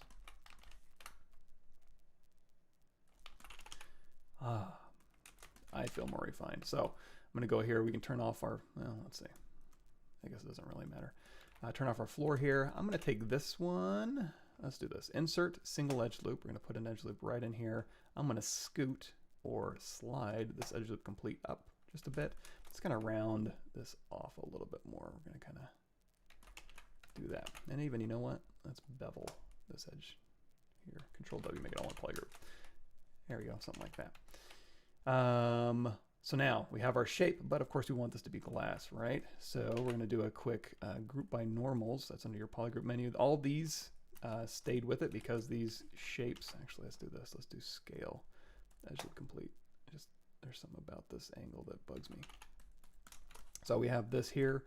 So we don't need this top part anymore. Control Shift drag, delete hidden. Now we need this to be glass. So we're going to say extrude Polygroup all. Let's go ahead and switch this out so you can see what we're doing. If I extrude this inwards, you're going to see we're going to have to go in here and again, display properties, flip. So now we have this interior space. However, when you look at glass, let's actually flip this back so you can see what we're talking about. It's not usually like super just uniform all the way around. So we want to take this green polygroup here. So we're going to hit W. Let's go ahead and flip this back here. Control tap this, and we're going to scoot this. We can hold down Alt and then just snap this pivot point here to the top, and then go to, I guess it doesn't really matter, but to the top. So now when I scale this up, you're going to see it's going to bring that bottom up a little bit. So again, if we go in here and flip, you can see, okay, we're giving ourselves a little more glass, be a little bit more weighted toward the bottom here. So go ahead and flip this back, Control drag to unmask. In fact, let's go right here. Let's unmask these top ones here. I just want to make sure these are all flush. There we go. Now we do need beer in here. Let's go ahead and turn off Sculptors Pro. So we're going to say this is our glass. We're going to duplicate this off. Control Shift tap. So if I go into solo mode, we're going to Control Shift tab this as our boundary for our liquid geometry modified topology, delete hidden. So if we go out of solo mode into transparency mode, you see now the liquid is all the way up to the brim. We don't need it all the way up there. Maybe a nice half full, half empty. Delete hidden. Now, if I go through here now and close holes is going to be flipped. So we want to go ahead and again display properties flip so the normals are out, and then close convex hole. Here, Control Shift Tab, Control W. I always like to do a real quick weld point. Sometimes that'll give me some issues. So anyway, we have this. Let's put it in a control loop here, insert single edge loop, just so we don't get scalloping along here. I think the rest of it will be fine. You can always put one here. Same thing for the glass. These polarized caps can wreak havoc on you. So now we have liquid and we have a glass. Now this glass isn't super polished. You can send this in the Keyshot and you can average normals on here. I don't want to send it in there like this necessarily. So we go in here to geometry, dynamic, and we're going to say turn on dynamic, and then we're going to say crease PG, which is going to crease our polygroup borders. So now we have a smoother surface. Now let's go ahead and say smooth subdiv of 3. Still a little faceted, but I think we can work with that. You could even go through here. I like to do this. Crease level of 3, smooth subdiv of 4, and that'll give you a little fall off on that edge there, and that can work. You can also do a round edge shader in Keyshot if you'd like. Same thing for this one. Let's just say crease level of 3, smooth subdiv of 4 for that liquid. So now the liquid again is just sitting right inside that glass. In earlier versions of Keyshot, what you would have to do with the liquid is make sure, actually, I say crease PG, there we go, is make sure that the glass, or that you had the top separate from the sides because you had to do 2 separate values. All you need to do now is go through here, turn on transparency ghost, Q mesh polygroup all, hold down shift and just pull this liquid into the glass geometry just a tad. So we just basically inflated those polygroups out into the glass. So that should render better. Now, one thing you can do, you can add textures and stuff to here. What we're going to do is we're going to duplicate this off, and we're going to put some sweat on the outside of the glass. So here on this duplicate geometry, you know what? Let's do this dynamic. You can turn dynamic off and just use that geo, but I do want to make the glass does have some curvature I do want to follow. I don't want to drop it too low. So we're going to drop smooth subdiv down to like 2, apply so it's real geometry, delete lower. Now you can see, you can hold down Control Shift, isolate just this pink part out here where the outside of the glass is, delete hidden. Now we need some sweat beads. So let's quick save, go out of edit mode, hit Control N. We need to see something simple. So we're going to grab a sphere 3D, go into edit mode. Let's go down here to initialize. H divides, maybe 8 or 10 or 12 would be fine. Let's say 10 each way. So again, just a very simple shape here. Make Polymesh 3D, hit B, create insert mesh, new, go back to our cup here, and then we just made a new insert mesh brush. With this insert mesh brush, you can now go through and just plop these things on here. However, we do want to go in here to brush, create, and there is a create a Nanomesh brush. So now with that insert mesh brush selected, or with that insert mesh brush selected, we created a Nanomesh brush.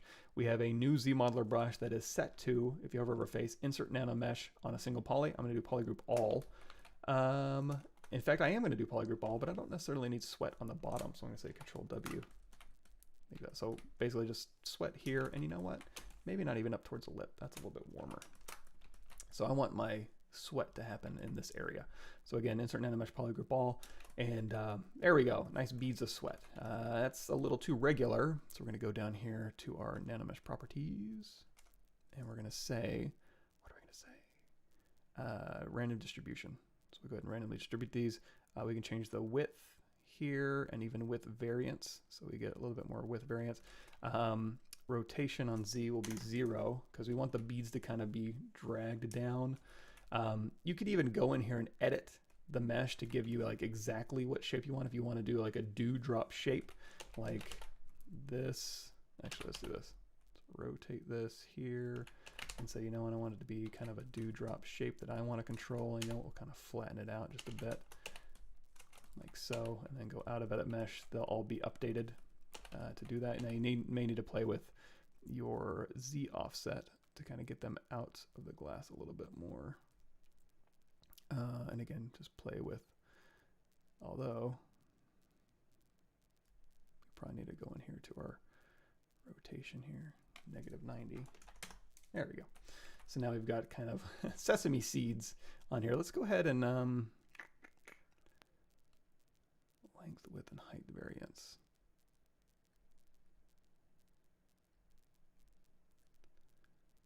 I'm gonna play around with these a little bit more. And the overall size I'm going to dumb down. So again, random distribution, sesame seed bun, or just kind of, you know, drips. Ooh, accidentally painted no big deal. One way to do it. We can go through here and we can say inventory, 1 to mesh, and then Control Shift A, Control Shift drag, delete hidden, and now we have these drips. Now I am going to hit Control D just to subdivide these once. And I think we're good to go. So again, let me hop back over here. Do we have that open? Nope. Render. Again, you can do this in any number of programs. I just like hitting one button because I'm super duper lazy. Edit, preferences. Okay. So first things first, glass. Solid white. Second things first, material, nope, lighting, product. And then third things first, environment. We gotta go to the bathroom. And then in here, we're gonna go environment, and let's turn that so we don't have to see it, but it's around still. So now we have a glass full of matte cap gray with some sesame seeds on it. Let's go in here to water. Oops, material. Water, liquid water, basic. That's fine. Throw some water on here. You can see the faceting on the reflection here. Let's go ahead and go to our object here, edit normals, calculate them, apply it. Same thing for our liquid probably.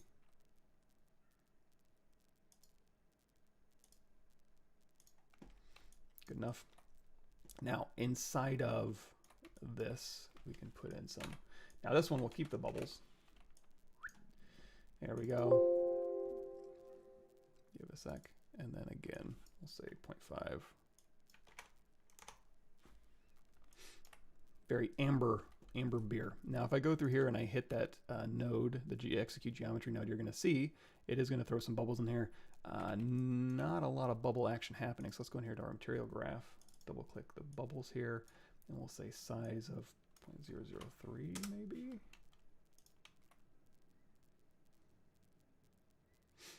Okay, there we go. So now we're starting to see bubbles inside there. Let's say 0.01.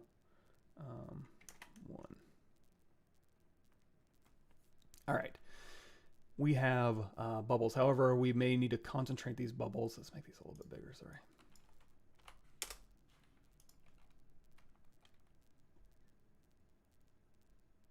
Ooh, huge. Sorry, I lost a 0 in there. There we go. We have some very, very big bubbles, and the density in here, let's drop those down to maybe 100 per. Okay. In fact, let's also see if we can switch over and see if that'll give us a little bit of a faster preview here.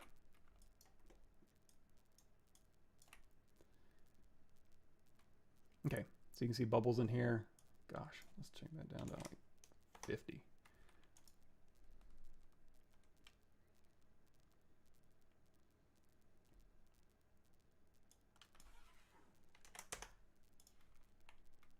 There we go.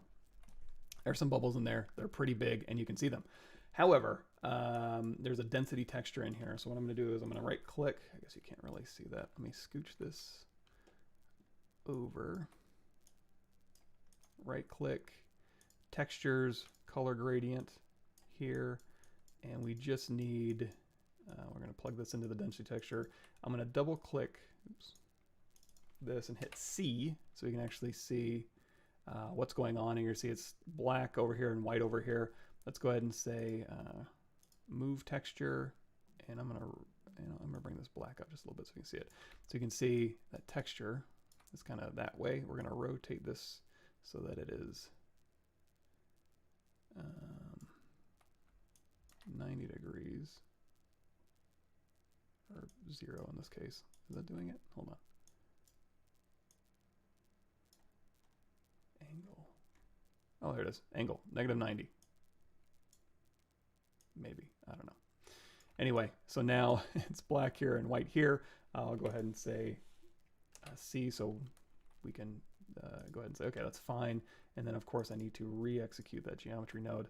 And now my bubbles will be more concentrated up at the top. So in this case, our density, we can crank that up. So let's say 25. There we go. So now we got bubbles a little more towards the top. Now you would need to maybe put some bubbles on top. You could use Nanomesh for that, or some foam or something like that. Let's go out of the GPU render here. Yeah, I actually like this a little bit better. Ooh. You know what? I guess those are close enough. Those waters, those little beads of water, they do look very much like just watery sesame seeds, but you know, play with that. And then again, if you want to go back in here to lighting, turn on jewelry, you'll get the little bit more caustics. In this case, it's not doing a tremendous amount, but you can change our lighting in here, or even edit, add light, spotlight. Yoink.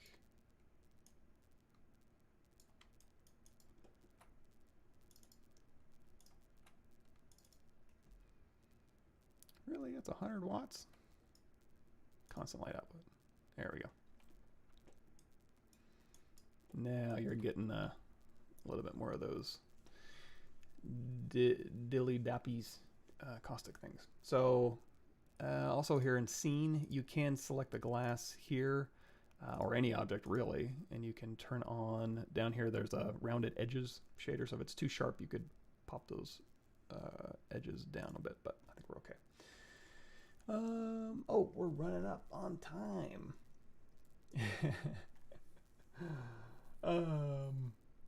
Yes.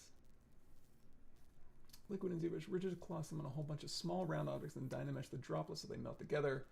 That's a good point. Let's give that a shot. So I'm going to go ahead and pause this and let's go back to our thing here. So what you could do, duplicate this off because I like it. We're going to go back down here and it's like going to be okay. Let's go back to our insert mesh brush, our cylinder one. We're going to turn on X symmetry in the radial axis. Yes. And we're going to drag out a little thing here.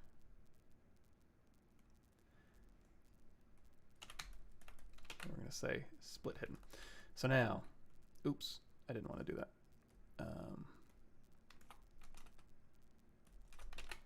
Split hidden. I'm going to take this, I'm going to merge this back down. So these two I'm going to merge together. The plate I want to leave alone. Now this stuff, what you could do is you could, you know, first we're going to need to hit Control D, Dynamesh this, or not Dynamesh this, but subdivide it so we have a little bit more to play with. And then small round objects, then Dynamesh the droplets so they melt together. If you do want to use, like, you know, I want to keep the tops of these, but go in here to our dynamics, we could say, you know what, let's allow, expand, gravity, liquefy, strength, masked, and then firmness down. Okay, maybe not. Maybe not. One thing I do want to do though is let's do this. Let's ZRemesh, same, adaptive size down a bit.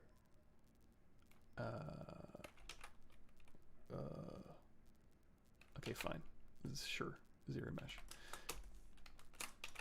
Delete hidden. I just didn't want to get rid of those polarized caps. So now again, here and then run. And expand is allowing it to kind of grow, but it's also, the normals are kind of pushing out away from itself. So not exactly what I'm looking for here.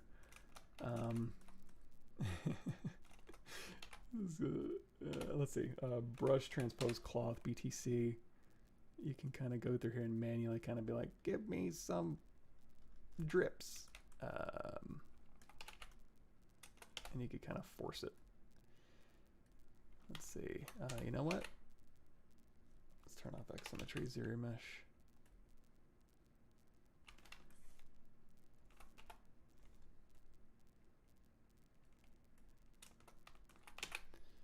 ZRemesh. Let's do it fast. There we go. So you can kind of use cloth sim and then you like merge these together and then like, I don't know, like Dynamesh this together and turn on Sculptors Pro if you want some of these to separate. It's kind of like a carnival thing going on, but not that this would be a great liquid thing to do, but also just maybe using cloth to kind of do something.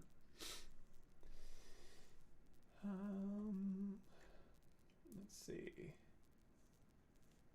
Cool. Liquid Lightbox project mannequin human hand uses different geometry, connects these spheres. Any idea how they're doing that? Yes, that is God. These are all things I've done like once 10 years ago.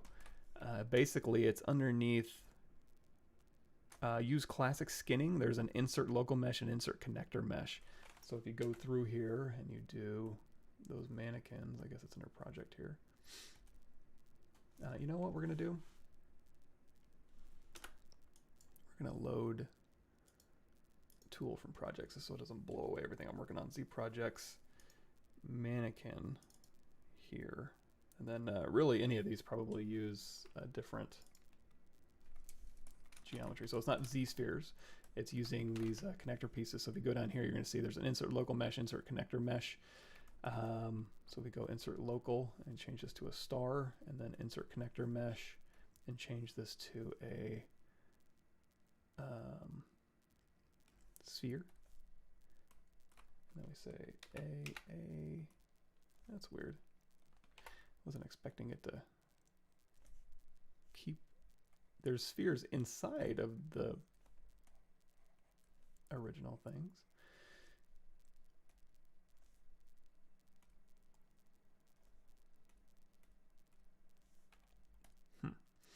As you can see, I don't really use this in a tremendous amount. Connector mesh.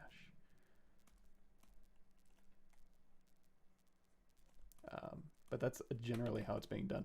You'd have to look up exactly. It is those two buttons. If you Google those two options, it might pop up something useful. My UI is, I can just give that to you right now. Let's see, drive. I don't know that it's that useful. I would say, also, I think it's updated for ZBrush 2021. If you go to, just my YouTube channel, we'll do UI. So custom interface and menus, just in case anybody's wondering how to do that. That would be where I would go. Custom interface and UI, make your own custom menus and stuff like that. It's super easy to do, so I would say just make your own and something that makes sense for you. I probably have some stuff in there you don't need. I have some stuff in there that I don't need, if I'm being honest. But let me see. Dang, I don't have, well, let me see if this is updated. If it's not, I'd have to update it. But on my Gumroad page, if you scroll all the way down to the Intro to ZBrush files, I want to say, shoot, I do have my Z startup folder, which essentially is you would copy that into your, and I think it's updated for 2021. I really don't remember. You would put that into your ZBrush. So C users public document ZBrush data 2021 Z startup. It has my user interface and my hotkeys text. You can throw it in there, and then when you start up ZBrush, you'll have my have custom menu, and then you'll have my hotkeys. Again, I don't know if it's updated for ZBrush 2021, but making your own custom menu is easy enough. So,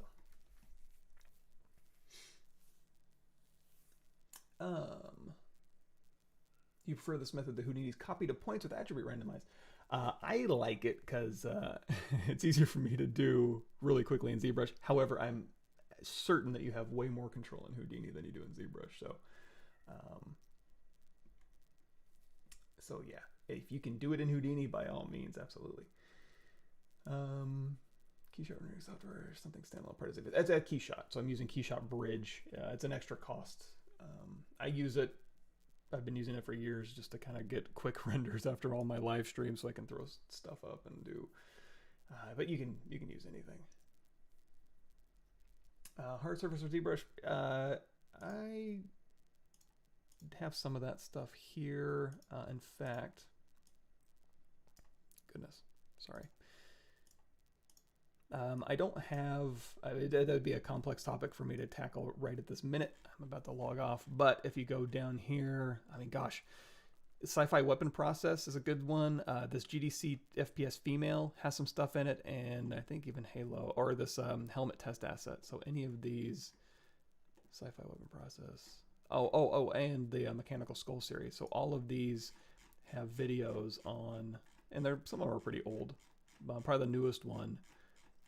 Yeah, so here's that one, and then here, if you scroll down, here's some ZBrush kind of getting my ideas out, and then this one, the Sci-Fi Weapon Process, goes into a little bit more like Booleans and stuff like that, and then this one, Mechanical Hard Surface ZBrush, goes into a bunch of stuff. So for hard surface stuff, well, here's my entire art station. You can click through there. Those are the ones I would suggest.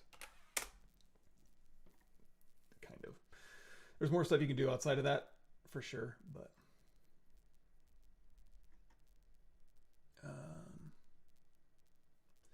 lost my topology. I don't know what to merge with the body and what to make as a separate piece.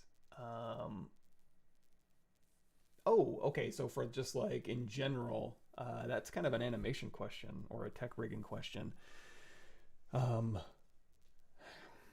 kind of a complex question. It kind of depends on the engine and the rig that you're using, and if you have cloth simulation in game or what needs to be That's a question for a rigging department as to exactly what you need to leave separate and what needs to be and how it needs to be topologized. At least generally speaking, that's how it is. In my career, is talking to the tech rigging department and deciding like, okay, how do you want this stuff baked out in game res so that it operates correctly in game depending on what we want it to do. I know it's a non-answer, but that's the best I got.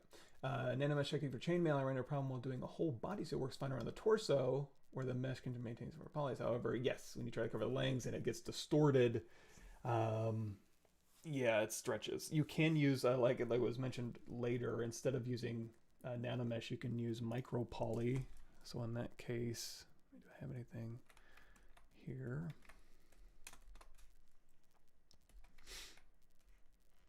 Let's say geometry, dynamic off. You know what, dynamic on, smooth subdiv of 1 here. And we go in here and we say Micropoly on, chainmail here. So here we have chainmail glass. In fact, I just want this outside piece. We'll say delete hidden. Dynamic on, smooth subdiv. Now, smooth subdiv of 1 up. This will give us more chainmail. So you can see this on very precise or very regular geometry, it works fine. Oops. However, when you get to any areas where it gets squashed, or as the geometry kind of does this or this, obviously metal is not going to do that. The only way to kind of fix that, there's a couple, there's some things you can try. I'm trying to think if there's a really elegant solution. Nothing's really easy. It's essentially you can manually go in and plot exact squares where you want it to go. Also, instead of going, well, let me use ZRemesh for the solution, you can literally take, you know, a part of a leg,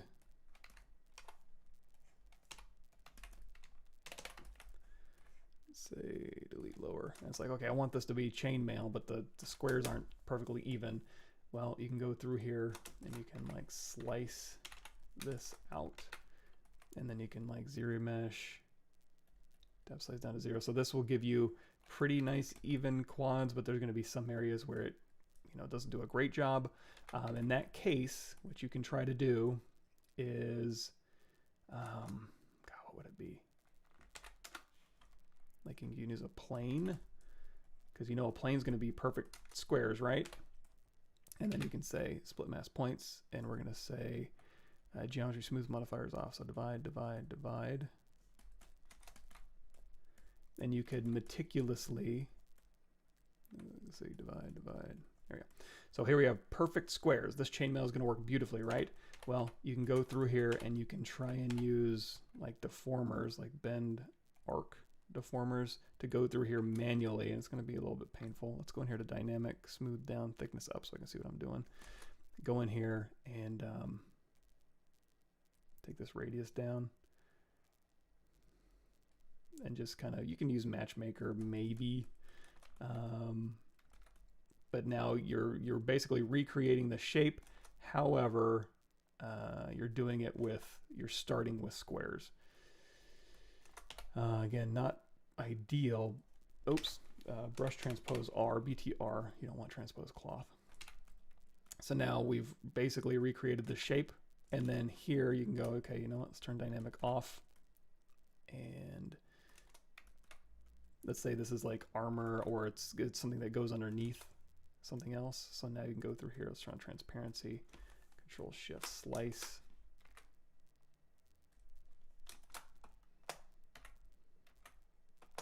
Oops.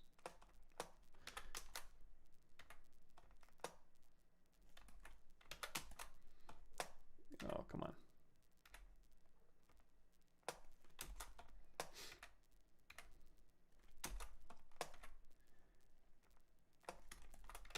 Delete hidden, and then dynamic, smooth down, thickness off, Micropoly on with our chainmail here. And then now it's, you know, the edges, you know, you can fix those if you want to, or if they're going to be underneath something, just ignore them. But now you have a little bit more control over how even those squares are. It's the pain and it's not great, but yeah, ZRemesh is going to try to maybe do too much heavy lifting.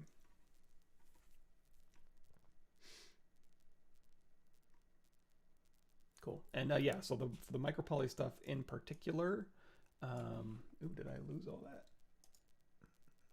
Nope. Micropoly, there you go. So here's Micropoly basics and how to create variations and use it with cloth and all that stuff. It's here, and it's also with my in ZBrush 2021, What's New videos.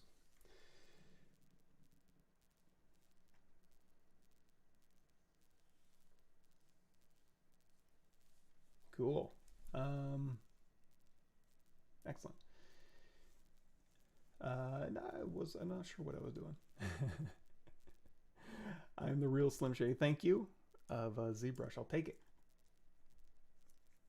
Yes. Congratulations. I got 100 messages today. Thanks, everybody. We also got to, I say we because it's y'all, 100K. We got 100,000 subscribers on YouTube. How about that? So thanks for showing up. Thanks for watching. Hopefully this stuff helps you do things, figure stuff out. Choose between Blender and Maya for traditional modeling. What would you choose? Whatever one makes the most sense. I choose them all. That's a bad answer to that question. I understand that, but I mean, there's if you have to pick and choose your battles, it kind of depends on production. Like you can learn both of them. None of them's rocket science for sure. Especially depending on what you're planning on doing with them. If it's simply just purely modeling, just sitting down and getting the basics out of the way, should go pretty quick. Of course, I say that, and I've always been meaning to sit down and learn Blender for about 5 years now, and I have never done it. So maybe it's not that simple. But auto retopology and marvelous. The seam lines are not becoming quads. Any idea to fix that? Ooh. That one, I mean, I don't know that I actually tackle that necessarily, but for anybody else here, since I gotta take off, but I do have a Marvelous Designer quick start guide, and I do go into like ZRemeshing Marvelous pants and stuff like that. But you're right, the seam lines themselves, so if you're doing ZRemesh and you have an open border edge, what you could do is instead of it, well, yeah, if it's a seam line, it's an open border, it's not going to match up anyway. So maybe Control-Shift tap that pattern into its own subtool and then ZRemesh that separately, and it might fix that. Maybe not. That's a tough one.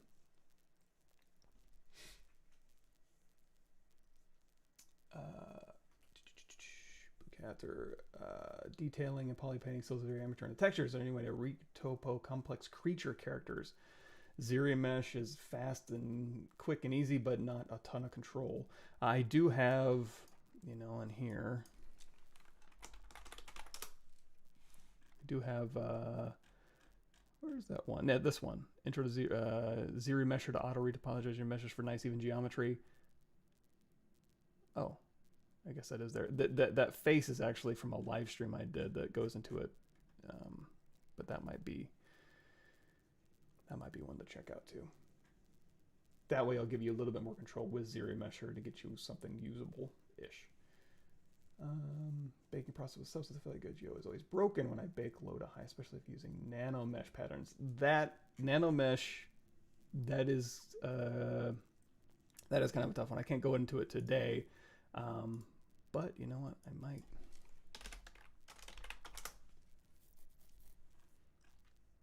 I mean, I do go into baking on my one series. What is it? The automatic, no, I'm sorry, the sci-fi weapon series, and then the speed modeling and texturing series. It doesn't go into Nanomesh though.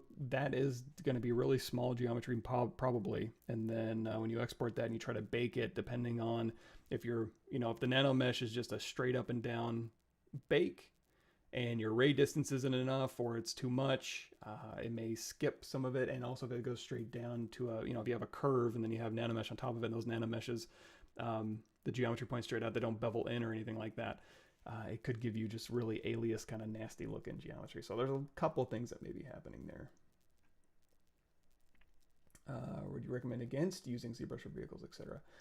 No, ZBrush is just now, depending on what your final output is, maybe, sure, but at the end of the day, like just getting your idea quickly in the round and then using any tools you want to, you know, make your stuff demesh or throw it into Fusion 360, you know, depending on what your final result needs to be. I do have a Fusion 360 quick start on here that uses ZBrush and Fusion. Now this is old. This is one of my oldest things ever that's on here. But you can use ZBrush and Fusion 360 together. Only 100K. I don't put out that much content, and my content is probably pretty boring. I'm probably boring the hell out of you guys today.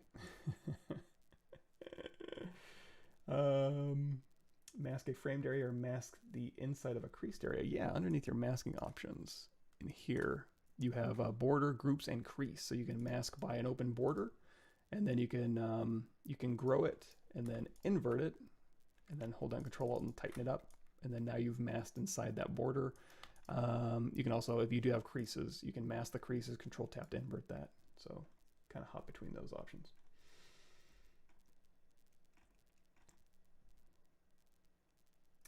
Can't see YouTube questions in Twitch. Well, that makes sense. Yeah, I have YouTube and Twitch. I'm using Restream, so I'm getting YouTube and Twitch comments there. Cool. Excellent. That's cool to hear. Subramanian. I don't really have a stream calendar. It's basically first Tuesday and first Thursday of every month, although I realized that the first Thursday of this month was actually July 1st, and I completely forgot. So we're doing the second Thursday of this month. But first Tuesday of the month, I stream on Pixelar's channel, and then I copy the video over to my YouTube channel. First Thursday of the month should be, I stream on my channel here. So cool. Thanks, everybody. Hope that was enlightening in its own way. We did some weirdo stuff. I shouldn't say weirdo stuff. It was fun stuff. We did some neat stuff that's a little bit out of my comfort zone, maybe, but we got it done. So, anyways, thanks everybody. I'll catch you on the flip side. I'll try to stream more once I get my life under control. We'll see how that goes. No promises. So.